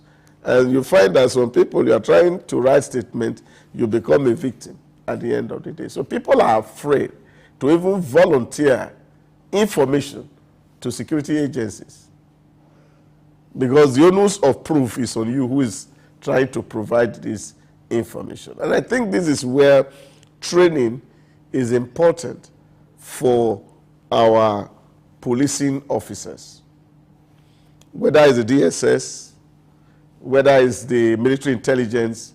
They need a whole lot of training in terms of managing information, because society are not willing to give you information because of the trouble of giving you information. Now, if you live in another clime and you have an emergency call on a telephone, 911 in America, it's just dial. The next moment, the people are there. They intervene. So people trust the system and they are willing to volunteer. So this is where the motivation also comes for personnel, and which of course government really need to also do that. When people are serving government, and government should realize that these people also need some measure of dignity in terms of the job that they are doing. And once you are able to empower people to that level, you'll be able to address some of the issues. The last time I was seeing the quality of the outlook of the Rwanda police, the Moroccan police. One of the things you see dignity. You can't tell that about the Nigerian police. And that's a problem. We must also work on, because if we are paying peanuts, you can only get monkeys for workers. And that's what we have been doing over the years, in the last 60 years. So the police force in Nigeria, or even the military body completely, they are not progressive because the remuneration is not attractive. So government needs to work on this so that you see people who can volunteer their life for the service of a nation. Now, you can't expect somebody who is going to arrest armed robber, arrest a kidnapper, who has taken a ransom of 20 million, and you are paying him 50,000 in a month, and you are thinking that if the armed robber gives him 200,000, he will not open gate and allow the person to go. This is the issue. So we have to start from the point of view of motivating the Nigerian police force, the Nigerian army, and pay them well, and give them some measure of dignity, pride in the job that they are doing, and then they can commit to this. Then, of course, give them proper training on how to deal with information, so that the person who is giving you an alert does not become a victim or a suspect at the end of the day. So we must find a balance between this so that the process of sharing information with police is not so cumbersome that people are afraid to go tell police. And this is the real issue, and that's the situation on the ground. Many people have what they can tell, but they are afraid to tell police because they don't trust the police. That if they tell police, it's also possible for police to tell the other person who gave the information. Now, once we cannot protect, the person of the whistleblower, then, of course, you won't have plenty of people blowing the whistle. And I think that's the situation we have found ourselves in, because the force is not well motivated, and they are not, it's not attractive to good people. That is one issue. Then the other issues is, of course, which is, of course, general to the public, is the issue of value. We must begin to put and place value on human life above material things. Let's still look at this issue of high cost of living and high inflation, which is part of what the president highlighted in his message. If you look at the last figure that was released, it's about 20.something%. And we've been maintaining that double digits for months and for years. Do you see respite coming in 2024? Well, of course, we already know that the trigger for our inflation is actually food. And when you look at the situation around us today, you will see that that figure is going to grow. Because until we actually become self-sufficient in terms of food production, we will not be able to actually come out of this challenge of the high cost. Because the real living cost is actually the cost of food. That's a bigger problem we have as a country. And no thanks also to the crude way of farming.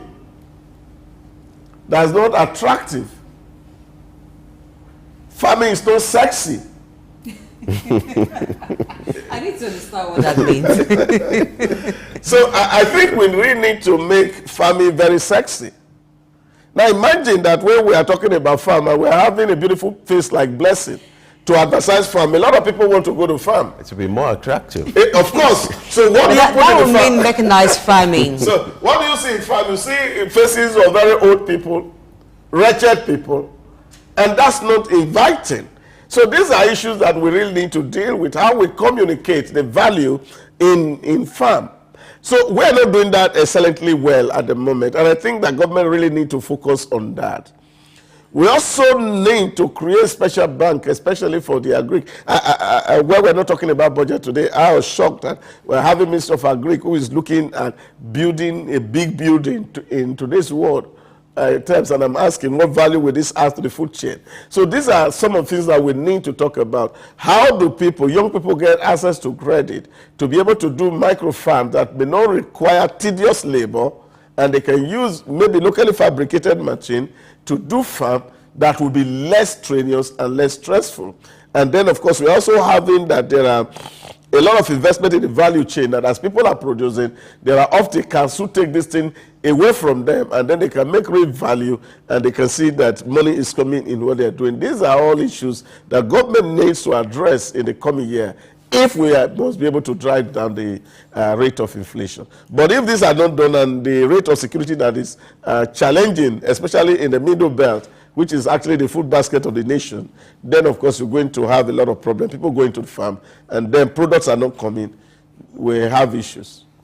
Now, if you didn't take anything out of the first half of the show this morning, take it away. That farming needs to be sexy. It also has someone who said so. Now, what he means is that it should be attractive. You know, those graduates of agricultural science and Greek economics and all of that in the office, if they were in a modernized farm, operating the machines, and their colleagues see them, people see them, it becomes very sexy. People want to get into the farm. But like you said, it's the hoe, it's the cutlass that people still think of whenever they talk about farming. So it makes it unappealing, except for some who've been able to, in their own way, clean it up and get some good things out of it. Thank you very much, Dausa Samanze, for your wonderful thoughts this morning as we reviewed the President's broadcast to Nigerians on this New Year Day.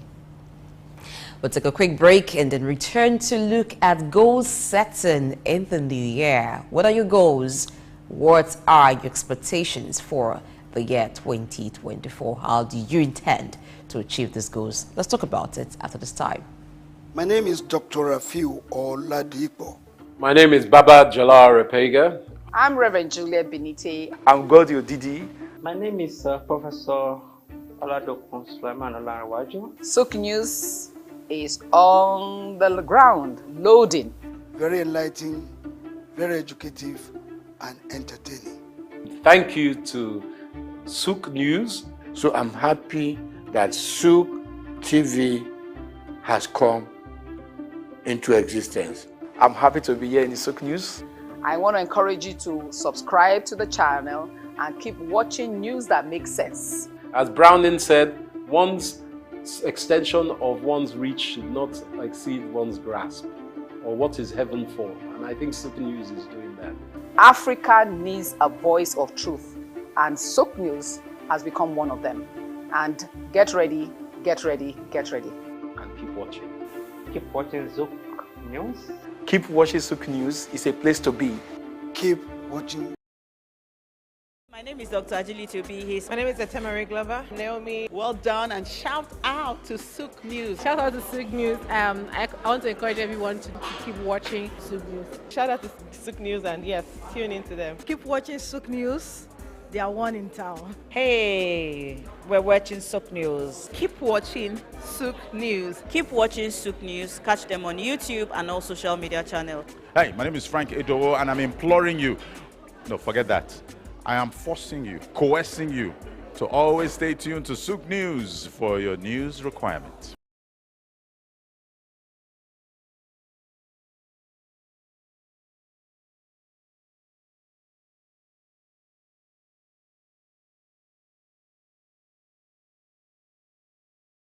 The National Theatre, Igomu, built during the military regime of Olusegun Obasanjo and finished in the time for the Second World Festival of Black Arts and Culture, FESTAC, in 1977. The theatre holds amazing treasures and memories. The artworks fill everyone with pride. The National Arts Theatre is visible from the motorway which connects Lagos Island and the mainland. The National Theatre is packed with the artworks of legendary contemporary Nigerian artists, stained glass walls by Yusuf Grillo, sculptures and murals by Lamidi Fakeye, Erabo Emopai, and many others. It was put to full use for a month as one of the 4 venues of the Second World Black and African Festival of Arts and Culture, tagged FESTAC 77. The complex hosted 16,000 participants from 56 African countries and the diaspora in an unprecedented showcase of African music, fine art, literature, drama, dance, and religion. The National Art Theatre was built and designed by Techno Expert Stroll, a Bulgarian company mirroring the Palace of Culture and Sports in Varna, Bulgaria. Completed in 1976, the building is one of the largest and most beautiful of its kind on the African continent. It consists of a central hall with 5,000 seats, a collapsible stage that can be quickly rebuilt, a conference hall with 1,600 seats, 2 large exhibition halls, and 2 cinemas with 800 seats each. The theater complex has a dressing room for artists, a garage, offices, coffee bars, and a buffet. It has indoor TV and radio systems, as well as booths with facilities for simultaneous translation of languages and hectares of lush green lawn around. The majestic structure sits in Igomu like a quiet mountain, mesmerizing visitors and passers-by. The National Theatre, Souq Enlightenment. Good morning and welcome to Early Exchange with Blessing Eiche, Femi Ayodele, Sam Oruoje, and Idahosa Osamanze. It's a national orientation agency. It's, as far as I'm concerned, very idle and unprofessional. If government says that subsidy is not in oil and government is not supposed to be paying subsidy in oil, energy or whatever kind of off-grid solution we will be looking at. Today we are conducting mining today. Solid minerals, as an example, is, in no disrespect to anybody, it's a bismarck. We definitely need improvements in those areas. Of course, there are infrastructural needs. This is Early Exchange, shaping policy, advancing development.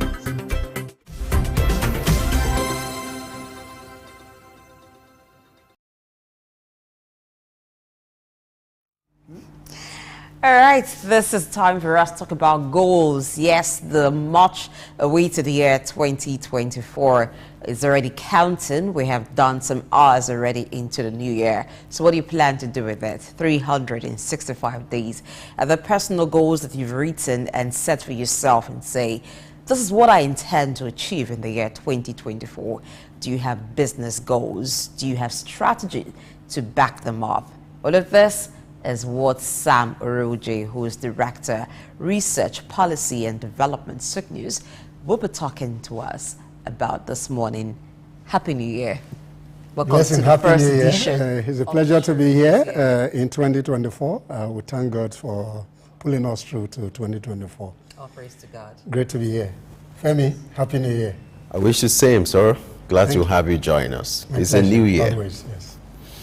All right. Now, after the after basking in the euphoria of having successfully landed in the new year, the consciousness comes that this is a new year. It's a clean slate.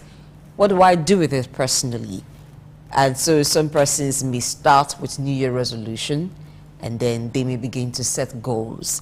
But the kind of goal that you set, does it determine whether or not the goal is feasible?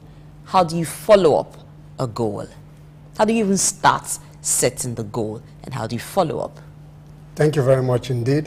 Before we go into the deep conversation, there's a need to make a distinction between resolution and goal setting. Resolution has to do with some resolve to stop doing certain things or resolve to do new things. Then goal setting, on the other hand, essentially deals with the way you tend to project whatever you're doing in the new year in a smart way. You have to be specific. Whatever goal that you set has to be measurable. It has to be reliable. It has to be time-bound. So, and these are some of the core issues that we need to understand why setting goals for the new year. In addition to that, you must have what you call accountability partner that can pull you through the process of your SMART goals.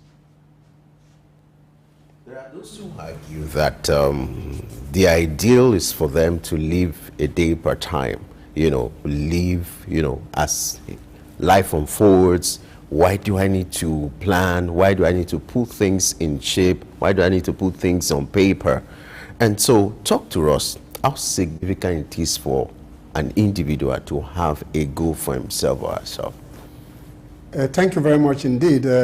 Goal setting is essentially about planning for the year. So when you plan, you must be specific. Where are you currently? Where do you want to be? How do you get there? These are the essential ingredients of goal setting. So if you don't have a plan in place, you might just wander through the year without achieving any specific goal. So you must have a set of tasks that you must assign your time. You must prioritize some of the goals that you set for yourself. Like I mentioned a little while ago, you must have accountability partner that help you to drive that process. This is good at the personal level and at the corporate level. Even for your financial goals, your health goals, and your personal growth in terms of human development. What plan do you have? So you need to have milestones. Do you want to do a quarterly goal setting, a bi-yearly or yearly, or you want to do daily, weekly? Whatever plan, and that you have what you call a productivity journal. You write out what you want to achieve. And I always advise people personally to always take the key, number 3, key areas of your priority for the year so that you can have a tab on what you want to do. Now, some goals are described as unrealistic. What would make a goal unrealistic? A goal will be unrealistic if it's not in line, one, with your values, with your core expectations, and what kind of targets have you set for yourself? So if you set a big target that you know you cannot achieve within a 12 calendar month, that goal might be unrealistic. We're not saying that you should not have a big goal, but then you must be realistic, you must be deliberate, then you must calibrate all your goals, not necessarily cast in stone, but written down, so that if there are strategies you need to rework some of those goals, then you're able to do that. You're aware that certain people could also set goals. There are instances you set goals, but you don't get the desired result. For instance, if I set a goal that, okay, this year I'm going to make, or this month I'm going to make 10 million, you know, that sounds interesting anyway. If I'm going to make 10 million, I eventually now make like 5 million. So there are instances where you set goals and you don't get the desired result. What could be responsible, and how do you manage that kind of situation? You know, like I said earlier, your goals are not cast in stone. The business environment sometimes may have shaped some of the goals that you have set for yourself. So, for example, if you have a target of 10 million and the operating environment is not suitable to sustain that 10 million, then you need to rework your plan in line with the operating environment so that you're able to achieve your goal. And I mentioned earlier too, there are certain milestones that you need to set for yourself. For example, if you had a target of 10 million, what happened? Was your business plan well in place? Do you have the right strategy? Do you have the right workforce? Do you have the right personal attitude to drive the process? So you must constantly rework your goal in line with your core values. Okay, you know, earlier you talked about resolution and goal. You made a distinction. Now, can they work independently of the other? Can you achieve goals without resolutions? Resolution is a bit shaky sometimes because people just make pronouncements that this is what I will do and this is not what I will do for the new year. But they are not written down. They are not smart. There are no specific milestones. There are no measurable timeline. So to that extent, resolution is something that you cannot really hold on to, unlike goal setting where you are smart. And I said specific, measurable, achievable, reliable, and time-bound. But resolutions are just statements that people make, and sometimes they can't hold on to those statements. But to a very large extent, some people have a strong resolve that can help them set their goals and those goals can be achievable. Let's talk about the issue of documentation when it comes to goal setting. There are people who argue, yes, I'm aware of my goals. Why do I need to put it in paper? Why do I need to document it? Talk to us. What will be the impact of documenting goals, or in a way that it makes it easier for making references? Once you document things, like we mentioned earlier, you got to be smart about it. So, for example, for your financial goal, if you want to save 10% of your annual salary, if it's written somewhere, you become more conscious because that document is existing. So you come back to your working document to be able to appraise some of the commitments you have made. And that task, once it's achieved, you're able to strike out that particular one, then you move on to the other one. So it's essential that you must document your goals. That documentation will help you to stay on course. In terms of revising your strategy, depending on the environment in which you're operating from time to time, that document will guide you in the right direction. Then if you equally have that document, like I mentioned earlier, your accountability partner, who you're able to discuss with, somebody that you trust, is able to bring you back on the right threshold for you to be able to achieve your set goals. All right, let's move away from personal goal setting to family goal setting. In the African setting, the man is the head of the home. Now, in setting family goals, how should it be? As the head of the home, should he set the goal and then the family follow? Or should there be a round table meeting, everybody come in to say, okay, this is what we want to do this year and this is how we'll get there? Which works better? I think in my view, a roundtable goal setting at the family level is desirable. Why? Because you need to have everybody to have a buy-in into the process of setting down goals so that everybody will have a common interest in trying to achieve what the family has set to achieve in the year. So everybody has his own contribution, his own planning, his own idiosyncrasies are put to bear in whatever you do as a family. That will equally create a bond of unity that can sustain those goals. Talking about setting family goals, what will be the roles of the children? And I want you to be very specific. And how do you incorporate them into the goal setting process? At what point, and what specifically will be their roles, you know? And then for couples, you know, what are the kind of goals they should set for themselves, and for the family, what are the specific areas where they need to set goals so that it becomes a family project? I think the goal setting has to be all-embracing. One, the family value, to what extent can they sustain the family value? They need to have what you call family personal goal. You need to have family financial goal. You need to have a family health goal. So when you have a synchronization of all these, everybody is carried along in that process. Then individuals within the family will have their core responsibility in terms of how to achieve those goals, who is carrying what target. If they are school age, you prioritize their school fees, and the children must be made to understand at the beginning of the year that you are prioritizing their school fees. Therefore, there are certain demands that they will make on the family that will not be easily be achievable, because you are focusing on how you can achieve those financial goals that is beneficial for the entire family. So a global goal that represents the family personal goal, driven essentially by the family value, the head goals, the financial goal must be inclusive. Talking about financial goals for the family, for some, except there is a joint account towards that goal, it's kind of hard to achieve some financial goals.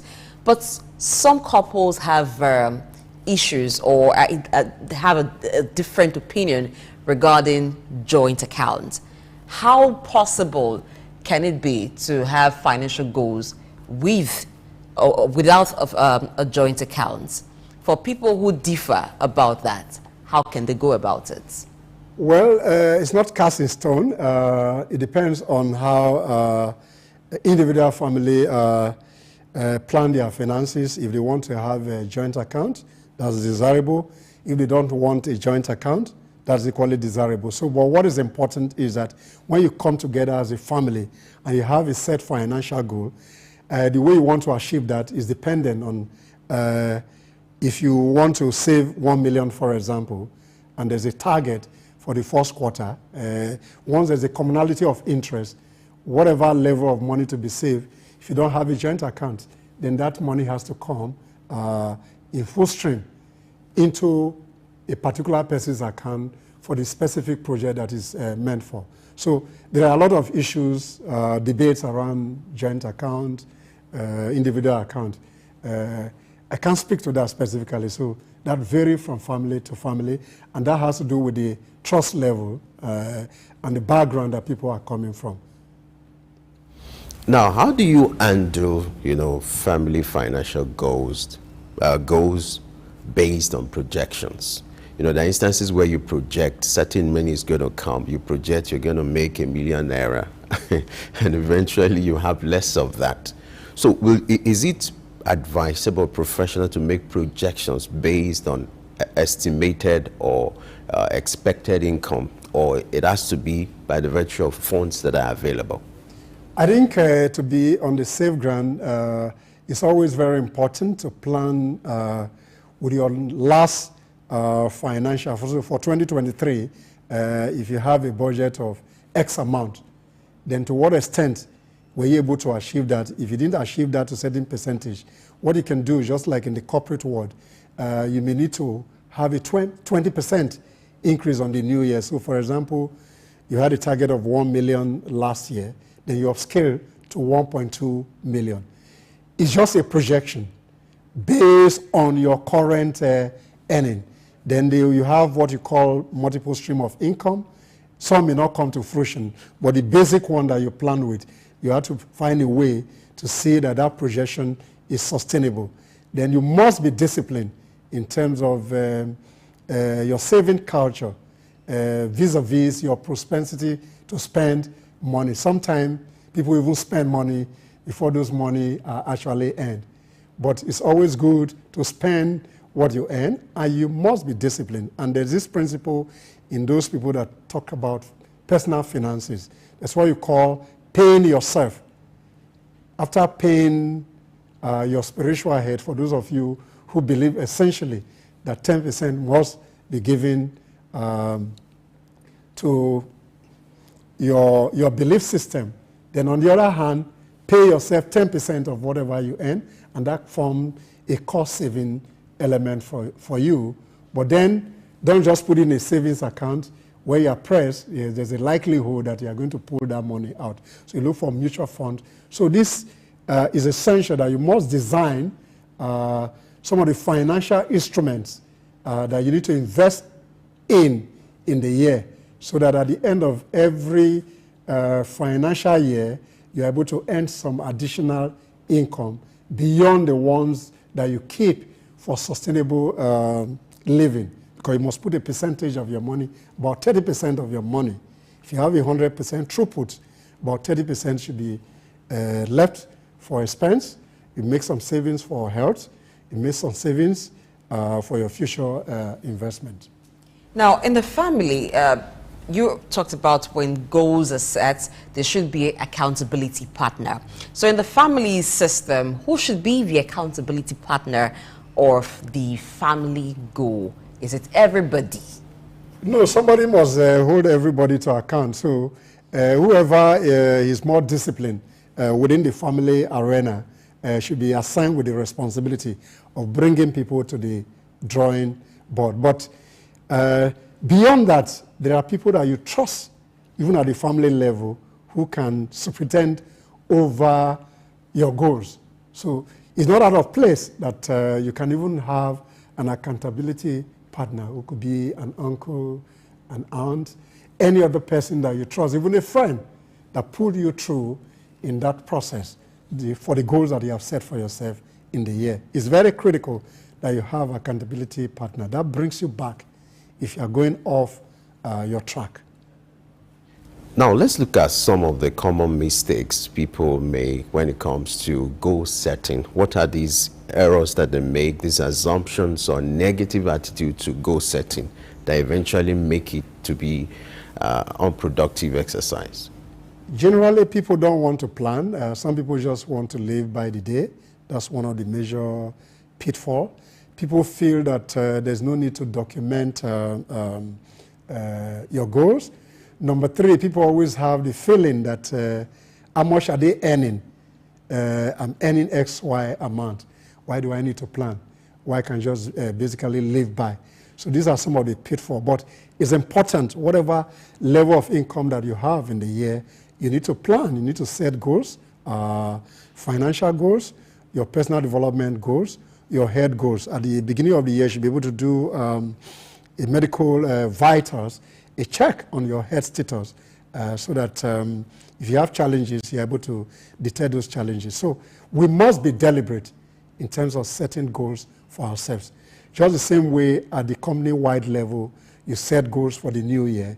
Individuals must set goals and targets for themselves, and they must put milestones and deliverables to which they can achieve those goals.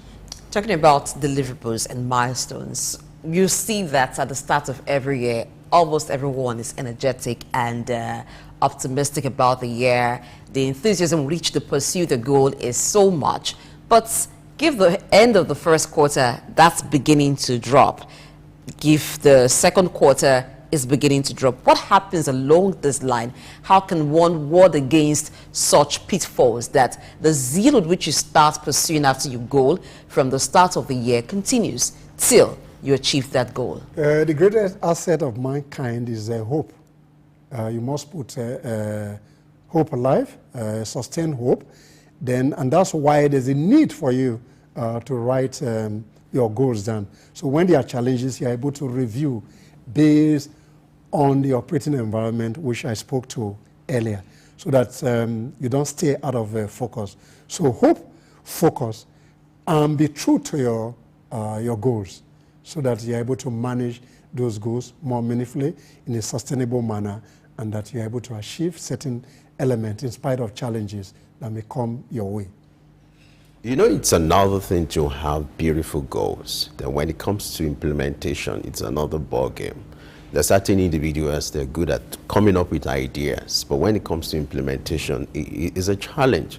So as an individual, how do you overcome that if, you know, some people are not choleric when it comes to implementing those ideas, and that become a problem?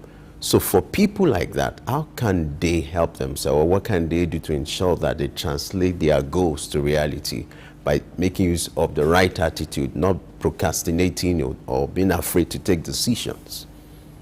I think key in terms of that is that generally across the globe, that's what we call the problem of execution. That's implementation. So for you to be able to execute your goals, there's a need to have that goals written down. From time to time, you need to ask yourself some basic questions. This is where I am, this is where I want to be, and this is how I want to get there. Once you have those three key elements, you are able to stay on course, and the problem of implementation will be solved to a very large extent. So as you put up your goal, then you must have the power of execution. Execution is key. Even organization has that challenge. The power of execution. You have something beautiful on paper, but the ability to execute become a challenge. But then you must have that frame of mind that for you to be able to be successful in a given year, then you must stay true to your goal. What is the role of association and character in achieving goals? Well, character is essentially about the values that drive you, and once you stay focused, you are hopeful, and you are disciplined in terms of your value proposition, then the issues of association is not necessarily a problem. But your character is driven by your set of values. And once you're able to stay in course with your values, and you're not driven by the idiosyncrasies of other people, then you'll be able to achieve your target to certain element, even if you don't even achieve them 100%. But that keeps you going. That keeps you focused. All right, we'll take a break, and when we return, we'll be looking at business goals.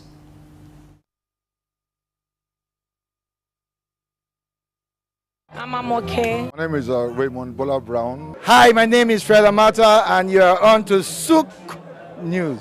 If you are watching this channel for the first time, make sure you continue to watch it, because this is Souq News. Shout out to Souq News. Actually, I don't know. I really enjoyed the little moment I spent with you, and I think with more of this. Souq News. Here's the Souq News, who had the courage to transcend a locked-off camera and actually have a conversation with a human being. It's a pleasure, Souq News. Thank you very much. No business survives the long run with a mediocre running it.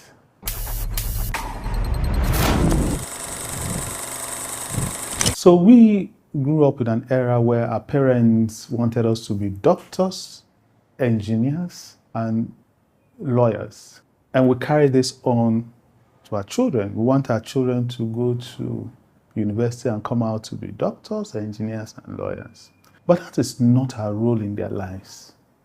Our role in the lives of our children is to help them to find their purpose, what they are passionate about, and give them the opportunities and the resources to pursue that purpose and achieve that purpose, and if possible, help them to build a business out of it. Realizing that it may be totally a tangent with what we are doing or the business we have built that we're expecting them to come and run. They may not be interested in that. And this is precisely what business schools should also do, to help people to find their passion zone, their purpose, and help them to actualize it and make a business out of it. That is the way in which we can have thriving and sustainable people building businesses that they stay with.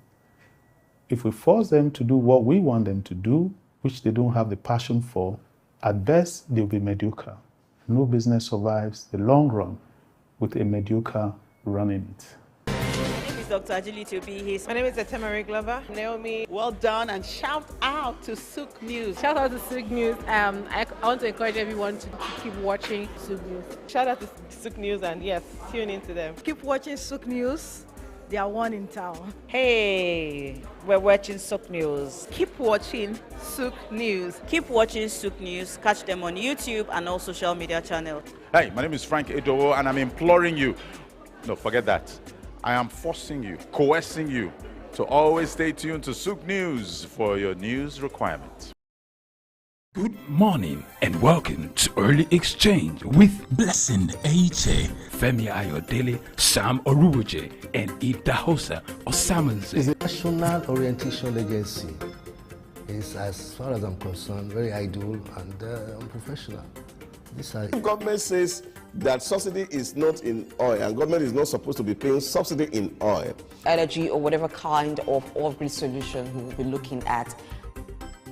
Today we are conducting mining today. Solid minerals, as an example, is, in no disrespect to anybody, it's abysmal. We definitely need improvements in those areas. Of course, there are infrastructural needs. This is Early Exchange, shaping policy, advancing development.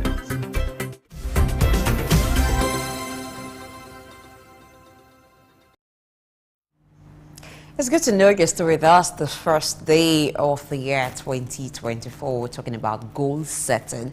It's very important that you set goals. Now, before we move into business goals, let's talk about family goals. For parents who have underage children who can think by themselves to set goals or don't even understand what it means to set goals, are there little goals that you can set for children between the ages of, let's say, 10 to even 15 or less? How do you bring them, how do you groom them into that understanding of the need for goal setting? It's very critical for parents to find a way to set goals for their minor as well. And like we mentioned earlier, when you set a global family goal, there's a need to target the children. So what kind of goals should parents be setting for minors, maybe from age 7? Number one, it could be a reading goal.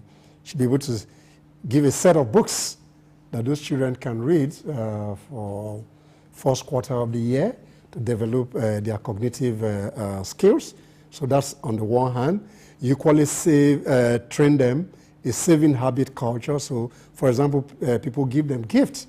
They should be able to take a portion of that money that is given to them as gift and they save it. That's, again, you're teaching them what they call financial saving skills. So those goals can be set at that level. Then you can equally set goals in terms of a broader perspective on the grades they should be able to achieve. Set other goals in terms of other skill set beyond the academic curriculum, maybe IT skills and other skill sets that they can learn along with that. So at the end of the year, when you're equally reviewing, you're able to review the level of development that they have been able to achieve. The other day I was listening to Obasanjo and Shima Amanda in terms of how early she started reading at the age of 7, and that improved on her cognitive ability and the writing skills that she has enjoyed today and the kind of fame she has gotten to that level. And that comes a little from the family value where she was exposed to reading very early. And that's the challenge for this generation. The reading skills has dwindled. People tell you that they do a lot of stuff online, but then to what extent can they develop core reading skills? Obasanjo, on the other hand, that she went to, they even get access to go to school up to the age of 10. But then, over time, based on school goals, he was able to achieve some of those skills in terms of his writing skills. He has over 17 books that he has written, and that is very welcoming from somebody that was a core military man. So those goals can be initiated at the family level. Don't give them too much challenging goals so that they learn over a period of time. You know, earlier you talked about the importance of having an accountability partner. Now, in a family setting, you have the husband and the wife. Now, what do you do in a situation one of the parties is reckless, financially reckless, can't handle money? Would you bring in a third party? If, for instance, when it comes to the issue of finance or money, the husband is prudent, but the wife is the opposite.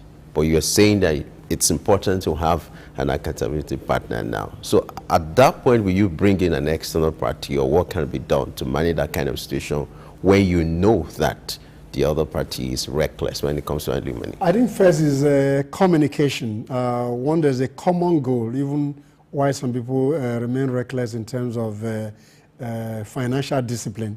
Once you have that goal and you have a commonality of purpose for that goal, then everybody come clean on that. But once you don't have a joint account, that is a bit easy to manage when you pool resources together for a common interest. So once you finish that project, for the money that you have put together, everybody goes to their status quo. So if you have your personal money, the way you spend your money is okay by you, the way the other person want to.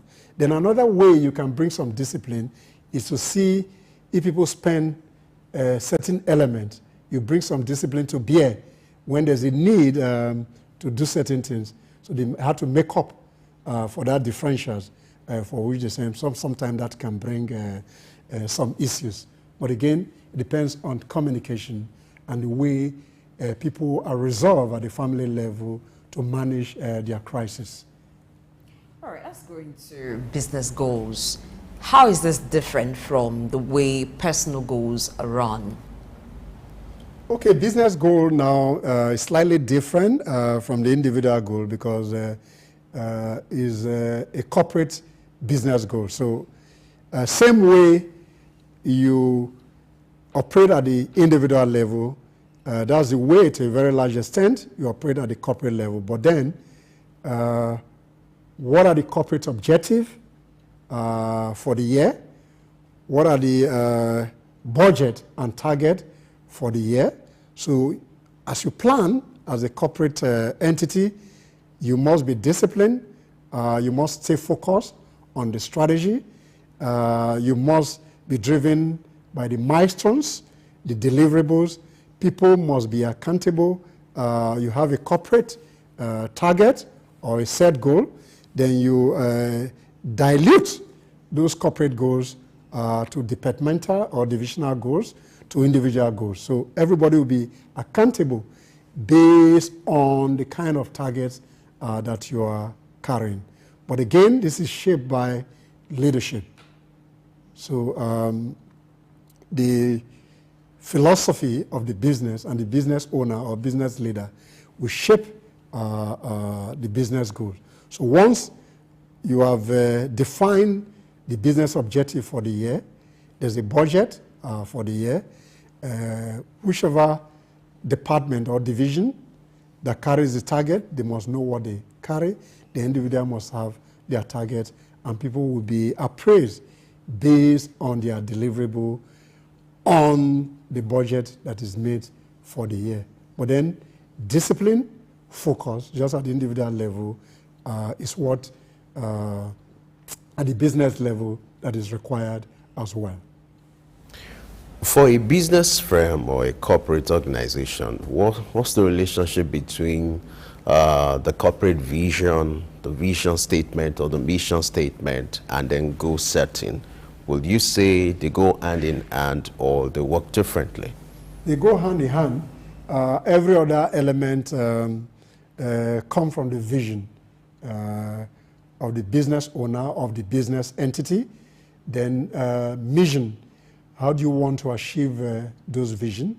And for you to be able to achieve the vision and mission, you must be driven by a certain philosophy, what you call core values. What are the drivers? What are the enablers for those vision? So if you say integrity is one of your core value, you must stay true to integrity. If you say honesty is one of your core value, you must stay true. So if you say honesty, then you must avoid doing under-the-table transaction because that impedes negatively on one of your core values. But in this part of the world, you have beautiful core values, and most organizations don't live true to those core values. So my advice for 2024 is that once you have a set clear values as an organization, you must align those values with your vision, and everybody that work in those organizations or in those businesses must exemplify those core values, and it must be reflected in the way they do business, even their personal branding, the corporate branding, even their marketing and their sales must be reflected in those core elements. For corporate goal setting or business goal setting, sometimes people talk about getting the buy-in of the staff or the workforce, but this is necessary. It's a job they do, and they compared to align with the company's goal. How does it work? A buy-in is required. Ownership is critical to leadership and productivity. Ownership is you don't think that somebody handed you over a budget for the year and you begin to grumble. But if you sit over a round table, you're able to look at the challenges and the issues of the business, and you come out with a critical mass that this is the way the company wants to go for 2024. Then those challenges, those issues, and those budgets are discussed.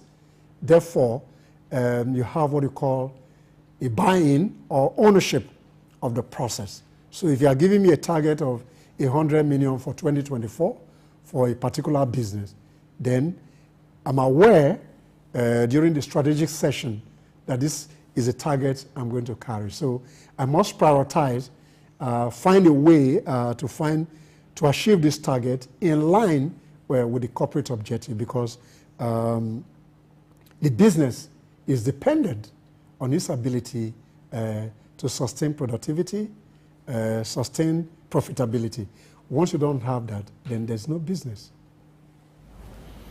All right, you know, I'm aware people have short-term goals, medium-terms, and long-term goals. So what determines the time frame of a project? Whatever categories that project is going to be, what determines it, and what should be the priority? Should it be short-term goals or long-term goals? The goals are classified based on the task at hand. So you have short-term goals which are immediate, that you need to, the task, your daily task, what you call routine task that must be achieved on daily basis. Those are short-term goals. Then you have medium-term goals. So as a business, what do you want to do for the first quarter of 2024? So that will be a medium-term goal. Then a long-term goal may be what you want to do from 2024 to 2025 to 2026. So we calibrate those processes. So you work deliberately based on the resource and the human resource element that you have within the business or the organization to drive that process, whether in the immediate, whether in the long term. Then those resources will be aligned to achieve those routine tasks over a period of time. What are examples of business goals that a business can set? And how does the assessment, how can the assessment be done? If I understand you correctly. For example, a business is in operation and maybe a business owner is watching and the person is thinking, oh, what kind of goals can I make? Because it's the same when it comes to business. The number one goal for every business is bigger profits. Now, aside profits, making better profits, what other goals can a business aim for? No, you have beyond the general business goal based on productivity and profitability. You have other goals like sustainability, social responsibility. Those are to be ingrained when you put a business plan in place. So to what extent is the business going to be sustainable? Are you ethical in terms of social responsibility? Is the business climate in line with your business? To what extent are you able to respond to regulatory framework and stay in line without having an infraction into regulatory agencies so that you don't pay a fine at the end of the day? So is, like we mentioned earlier, the entire corporate business plan we include all the other things, the human resource element to drive the process. What are the profitability ratio? Do you want to deploy credit to run your business? Do you have sufficient saving in the previous year that you want to use for the new year? To what extent did you fare last year? So what do you want to do better? And that's where I stated earlier, this is where we are currently. This is where we want to be. This is how we want to get to that place. So strategy become imperative in trying to sustain your business goal. Now let's look at the technique of SWOT analysis. You know, how do you deploy that to goal setting? What impact will that make in maybe in helping to achieve those goals or not? The technique of SWOT analysis. SWOT analysis, even at the personal level, is very critical. So you have what we call personal SWOT analysis, where you benchmark your strengths, your weaknesses, your opportunity and threat. At the business model level, same thing is done. So what are the strengths of the individual? What are the strengths of the organization? What are the weaknesses? So what you do, you play up your strength, see how you can reduce your weaknesses and how you can deploy the opportunity and find a way to weaken those strengths that will not make you do well in the business. So in a normal business model, SWOT analysis is what really define the success or otherwise of the business. So SWOT analysis is critical, is germane, and is imperative for business success. Like the personal goal, what are those things that could make a business goal not be actualized? What are those things to watch out for that could hinder the goal of a corporate organization from being actualized? The business must have passion for the business that they do. They must have the right human resource element with critical skill set that drive the process. So once you have an alignment with the human resource element, with the financial resource element, then you're able to drive those processes to logical fruition. For corporate organizations, how do you ensure that members of your team work in respect to the goals? There are people, you employ them with the hope that they will help you achieve your goal, but they work in contrary to even the goal of the organization. How do you handle that kind of development? What kind of mechanism or framework will you put in place to ensure that members comply with the corporate goals? Once any organization is driven by excellence, then the issue of those who are not in alignment with the organizational goal become a thing of the past. Once you cannot shape up, then there's a need for you to shape out. So what I'm making here is that you must have the passion for the business, because it's the business that rewards you at the end of the day. So if you're unable to be productive in terms of your contribution to that business, then it becomes a challenging element. So, but as human resource practitioner, what we always say is better to improve on the human development of the staff to a very large extent, so that they're able to sustain that passion. But when they are not able to stay online, then you need to do the needful. Talking about rewards, what are the ways to incentivize the staff so that it's not just about them being there, believing, and also doing their best to ensure the company goal is sustained? For some organizations, it's just about money. Beyond money, what else? No, I don't think so.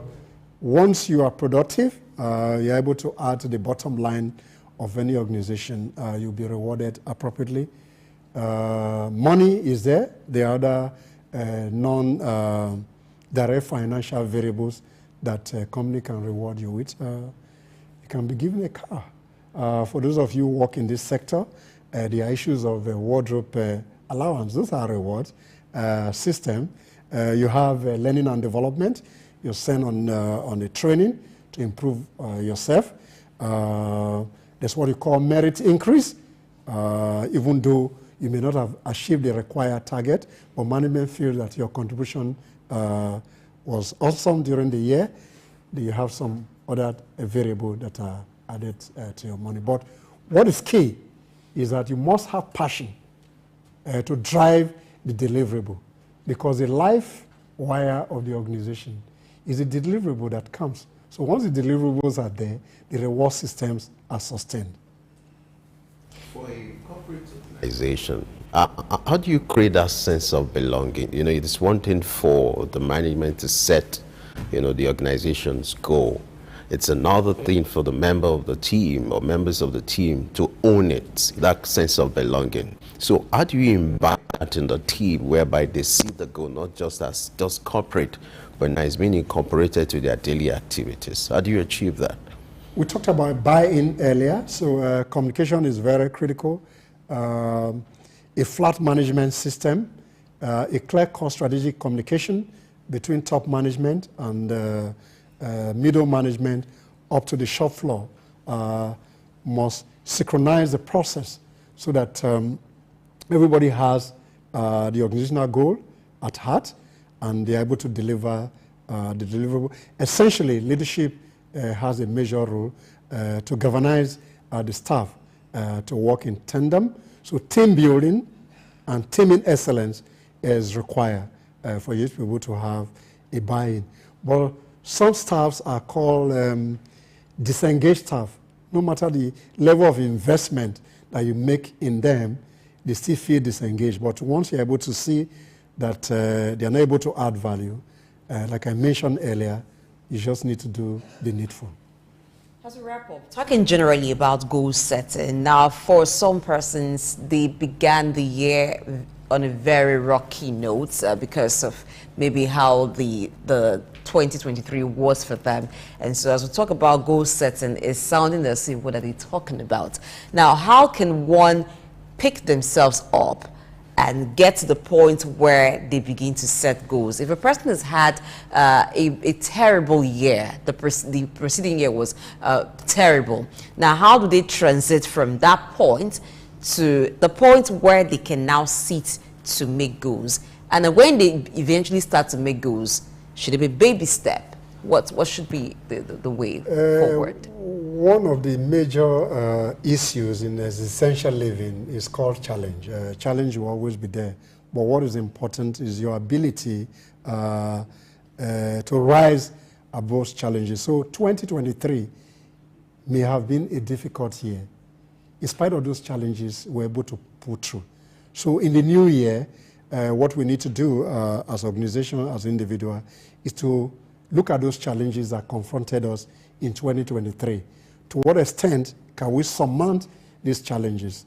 And that again has to do with strategic thinking, a focused thinking that will help us to stay off those challenges and look at the future by calibrating a new process or a re-engineering of those challenges that held us back in the previous year. So we don't need to dwell on the challenge. Challenge is part of living.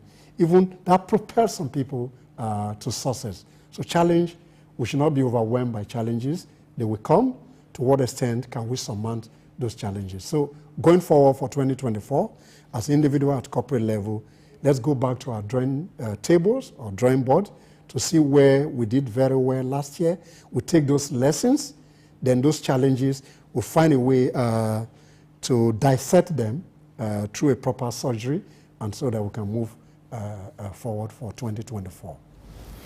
Well, challenge is part of living. With us soundbite, we have to wrap up this conversation. Sam Urubije, thank you so much for your time and your interventions. And I'm quite sure with that kind of conversation like this, coming at the very stage like this is very crucial for people to be able to set their goals, financial goals, family goals, and business goals. We must thank you for your time and your commitment. Pleasure. Once again, Happy New Year. All right, it's time for sport. And our sport team, guys, talking about Juvie and Souq sport update. What will that be? That will take place after this short break. Stay with us. My name is Olatunji Shoti Miri. I'm a performing artist and, television radio presenter and a university lecturer, Unilag. Keep watching Souq News. Hello everyone, my name is Kenny Black, Africa's finest music comedian, and you're watching Souq News. If you're not watching Souq News, I pity you, but keep watching Souq News. Hello everyone, my name is Timmy Dakolo, and you're watching Souq News. Stay tuned. Hi, my name is Wisdom Oluwaseun Okoko, co-founder Orbit Africa Properties. I'm live at Souq News. Guys, keep watching Souq News for everything that concerns business, economy, politics, news. Souq News is your station. I'm okay. My name is Raymond Bola Brown. Hi, my name is Fred Amata, and you're on to Souq News. If you're watching this channel for the first time, make sure you continue to watch it, because this is Souq News. Shout out to Souq News. Actually, I don't know. I really enjoyed the little moment I spent with you, and I think with more of this. Souq News. Here's the Souq News, who had the courage to transcend a locked off camera and actually have a conversation with a human being. It's a pleasure, Souq News. Thank you very much. Broad Street. Broad Street, situated in Lagos Island, is steeped in Nigerian history. Once the biggest financial hub of the country, it housed the headquarters of major banks, linked to CBN, the stock exchange, and the loads of lender companies. Broad Street is a historically significant street. It has played a central role in the development of Lagos and history. an important commercial and administrative center for the British colonial authorities. It was also home to some of the city's earliest modern buildings. Broad Street was a residential area in the pre-colonial era. With the British came the Methodist Boys High School in 1878 and the Broad Street Prison in 1882, renamed Freedom Park. The General Hospital, which was a British military hospital, was built in 1893, being the first general hospital in Nigeria. The old British Secretariat building, which is now the Federal Ministry of Justice, was built in 1906. Broad Street has seen a full turn into modern commercial office blocks, complexes, skyscrapers, and markets from the outer marina through Akpombo early into the Adeliji Adele Road. Broad Street is one of the busiest streets in Nigeria on weekdays, where commercial activities take place day and night. From modern buildings to ancient structures, this street gives one a raw dose of life in Lagos.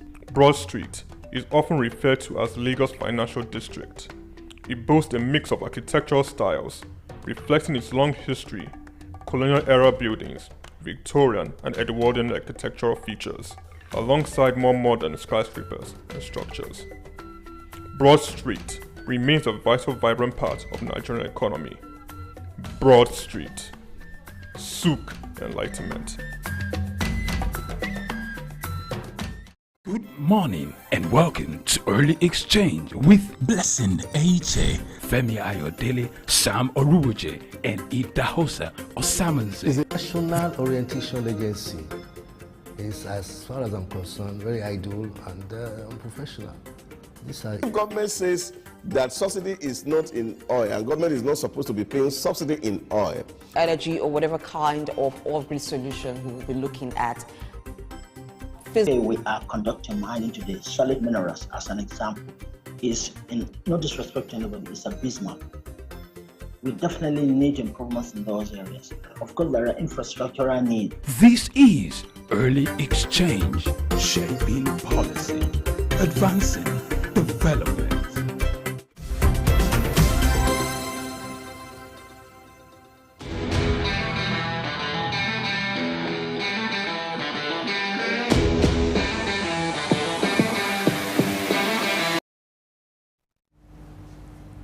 Hello there, glad to have you join us. It's number one day of the year 2024. Good to have you join us on Sportsville. It gives me such an enormous pleasure, man. I prayed all night, and I'm alive. I'm so excited and in high spirit. But I'm not alone on Sportsville. You know how it is. I am Juvi Ofiene, and I got the number one here with me after receiving some water over the week. I said I wasn't going to mention that. All right, sorry, my bad. It's okay. Yeah. Good morning. For everyone that seen 2024, I say Happy New Year. And for everyone that has been righteous overnight, please keep that righteousness till the end of the year.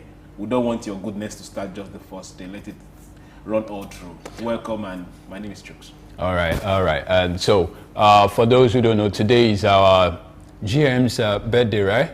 So, congratulations, happy birthday to you, Doctor. Yes, today, on the first day of January.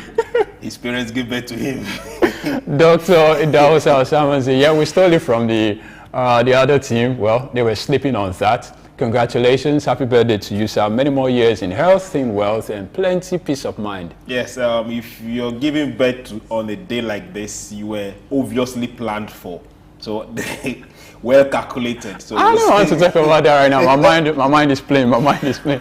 All right, let's quickly go. Nigeria, Pesero, and the rest of the guys, they've been able to release their 25-man. Okay, the list for AFCON. Yes. And like I said, I have my own reservation. What do you think about the list? We will dive into that AFCON list later in Souq Sports. But for now, I'm still looking at that midfield. That's my issue. You have just 5 players in the midfield. Of the 5 players, 4 of them are attacking midfielders. We just have Ndidi, that is a holding midfielder. We don't have a defensive midfielder. What exactly is your plan? If there is a plan, right?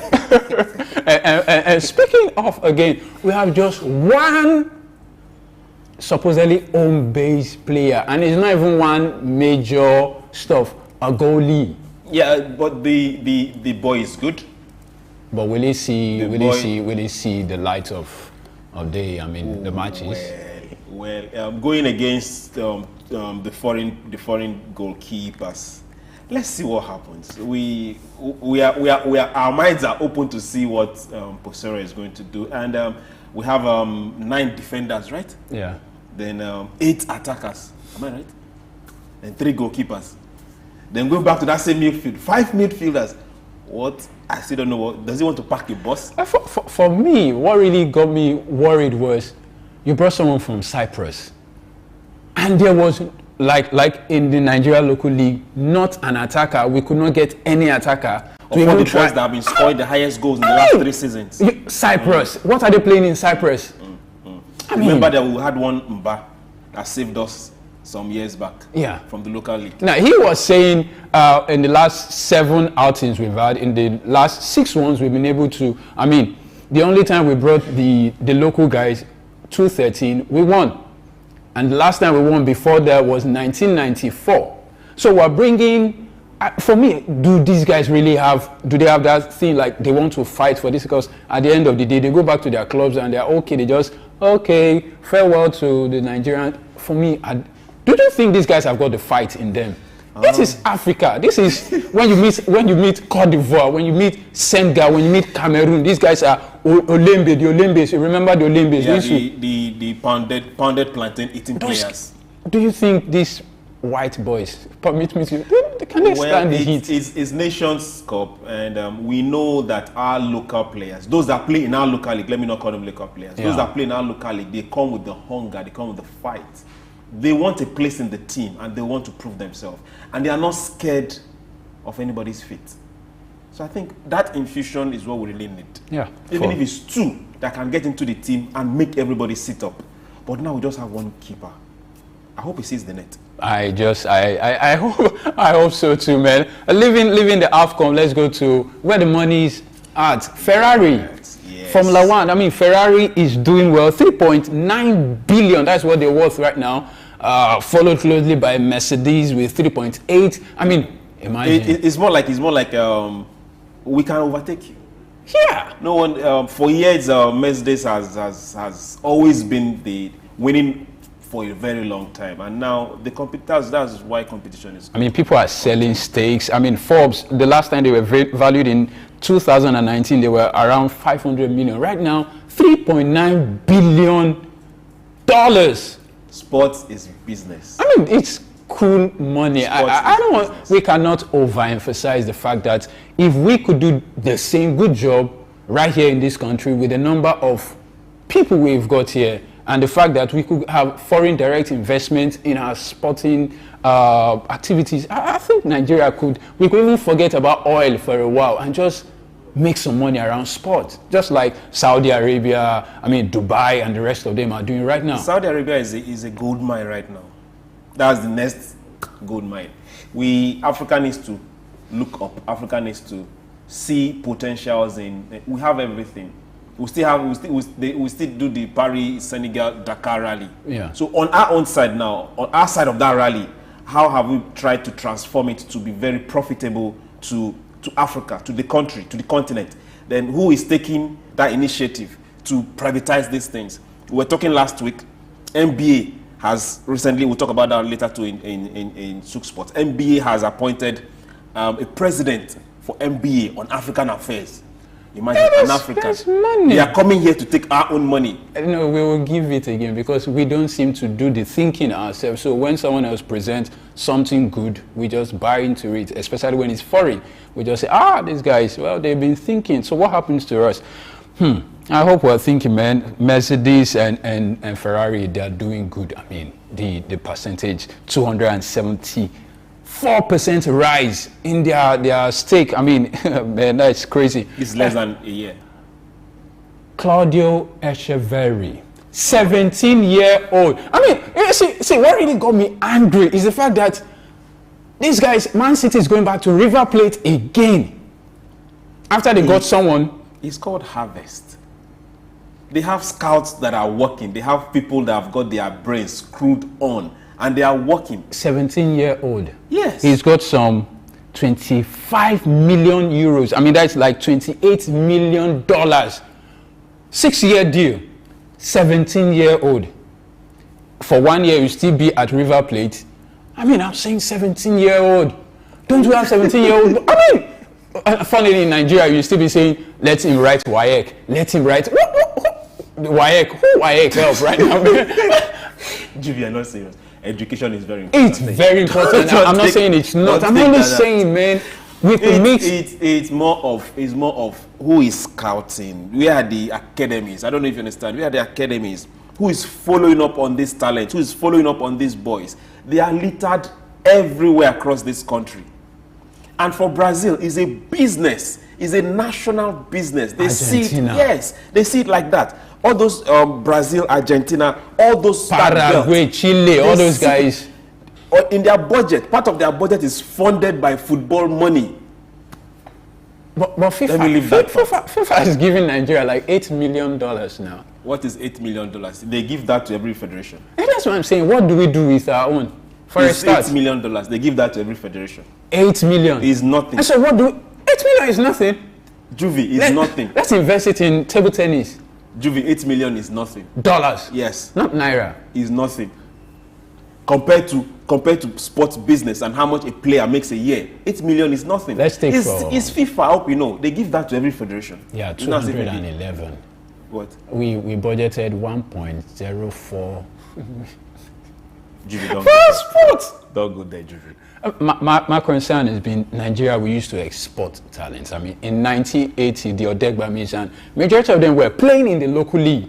1994, how many of our players were playing outside? What we should look at right now, we should look at academies. I don't know. We should look at academies.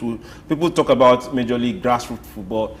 That is not an issue. The major issue is the academies. These boys in primary schools, these boys heading to secondary schools, there are a whole lot of them there. We have to look for a way of combining sports and education. Yeah. And that is where academies come into play. So if we have these academies that are functioning on their own, these are business. So let's not start looking for government sponsorship. No. Let the academies work. When the academies work, we will see the talents grow. Then the academies on their own will be able to liaise with clubs, be it local clubs, be it foreign clubs. And whoever is taking is paying. There are some academies in Brazil, in other countries, no matter how big the player is, for every transfer you make, they get a percentage. So tell me, why would the academies work? I think we've got some academy in Nigeria one time. It's just that funding and all that. For who's funding? I mean, even the Falcons. I don't know if I should mention the name. Falcons. I mean, there was a particular academy.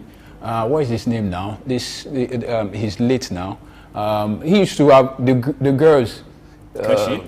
Not Keshi. There was a sports minister thereabouts. Or coach to the Falcons. So Fani Amu, yes, Fani Amu used to have those girls from Falcons, and we miss him a lot. And so we miss him a lot. We really, the government of the day at the federal, local. I mean, let the government. I mean, let the government leave. I mean, get their hands off our sports.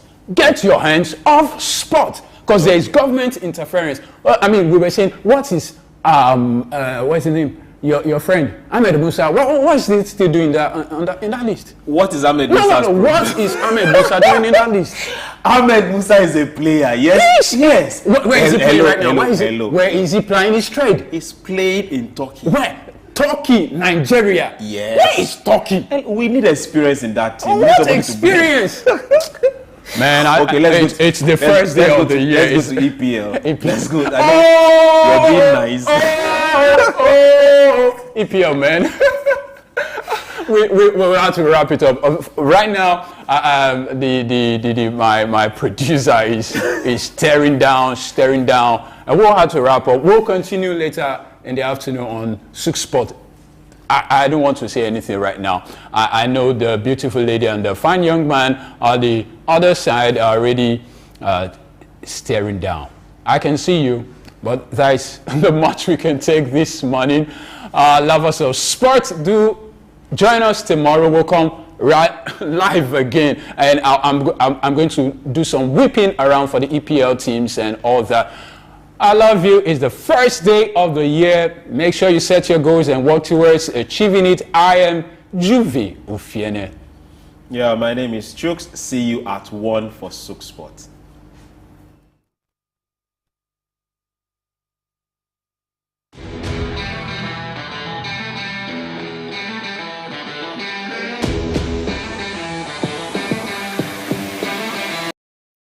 My name is Dr. Agility Obi. My name is Etemere Glover. Naomi, well done, and shout out to Souq News. Shout out to Souq News. I want to encourage everyone to keep watching Souq News. Shout out to Souq News, and yes, tune into them. Keep watching Souq News. They are one in town. Hey, we're watching Souq News. Keep watching Souq News. Keep watching Souq News. Catch them on YouTube and all social media channels. Hey, my name is Frank Edowo, and I'm imploring you. No, forget that. I am forcing you, coercing you to always stay tuned to Souq News for your news requirements. Good morning and welcome to Early Exchange with Blessing Eche, Femi Ayodele, Sam Oruwoje, and Ida Hosa Osamanze. It's a national orientation agency. It's, as far as I'm concerned, very idle and unprofessional. Government says that subsidy is not in oil, and government is not supposed to be paying subsidy in oil. Energy or whatever kind of off-grid solution we will be looking at. Today we are conducting mining today. Solid minerals, as an example, is, in no disrespect to anybody, is abysmal. We definitely need improvements in those areas. Of course, there are infrastructural needs. This is Early Exchange, shaping policy, advancing development.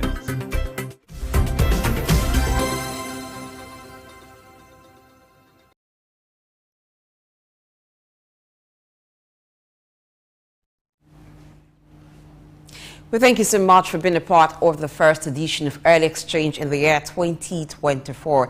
I do hope that you've gotten a pen and paper and began to document your goals for the year 2024. And also, if you need to research on strategies to help you achieve that goal, by all means, go ahead and do that, because you do not want to waste the entire year. It's a leap year and it promises to be an awesome one. Like President Tinubu has asked all Nigerians, all hands must be on deck to ensure that the nation of our dreams comes to reality. We should all do our part. I am Blessing AJ. I cannot wrap up the show without saying happy birthday to the wise one, Idausa Osamanze, who adds a year today. Some persons are early starters, and it's starting so well for him as he adds another beautiful year. We pray that this year will be a solid year for you, a year where your many dreams and aspirations will come to manifestation as you celebrate. So that means that the rice and chicken for today, Souq News, doubles. I wish you all a wonderful 2024. The show continues tomorrow, 7 a.m. West African time will be when you can join us in this new year. What a strategic day to celebrate our own Dr. Idausa. We must say happy birthday. You have been of value to Early Exchange, and so we celebrate you today. And from me to you, it's a new year. Prepare to give the best you can give. Give it your best shot, because how your tomorrow will look like starts from today. I am Femi Ayodele. Bye for now.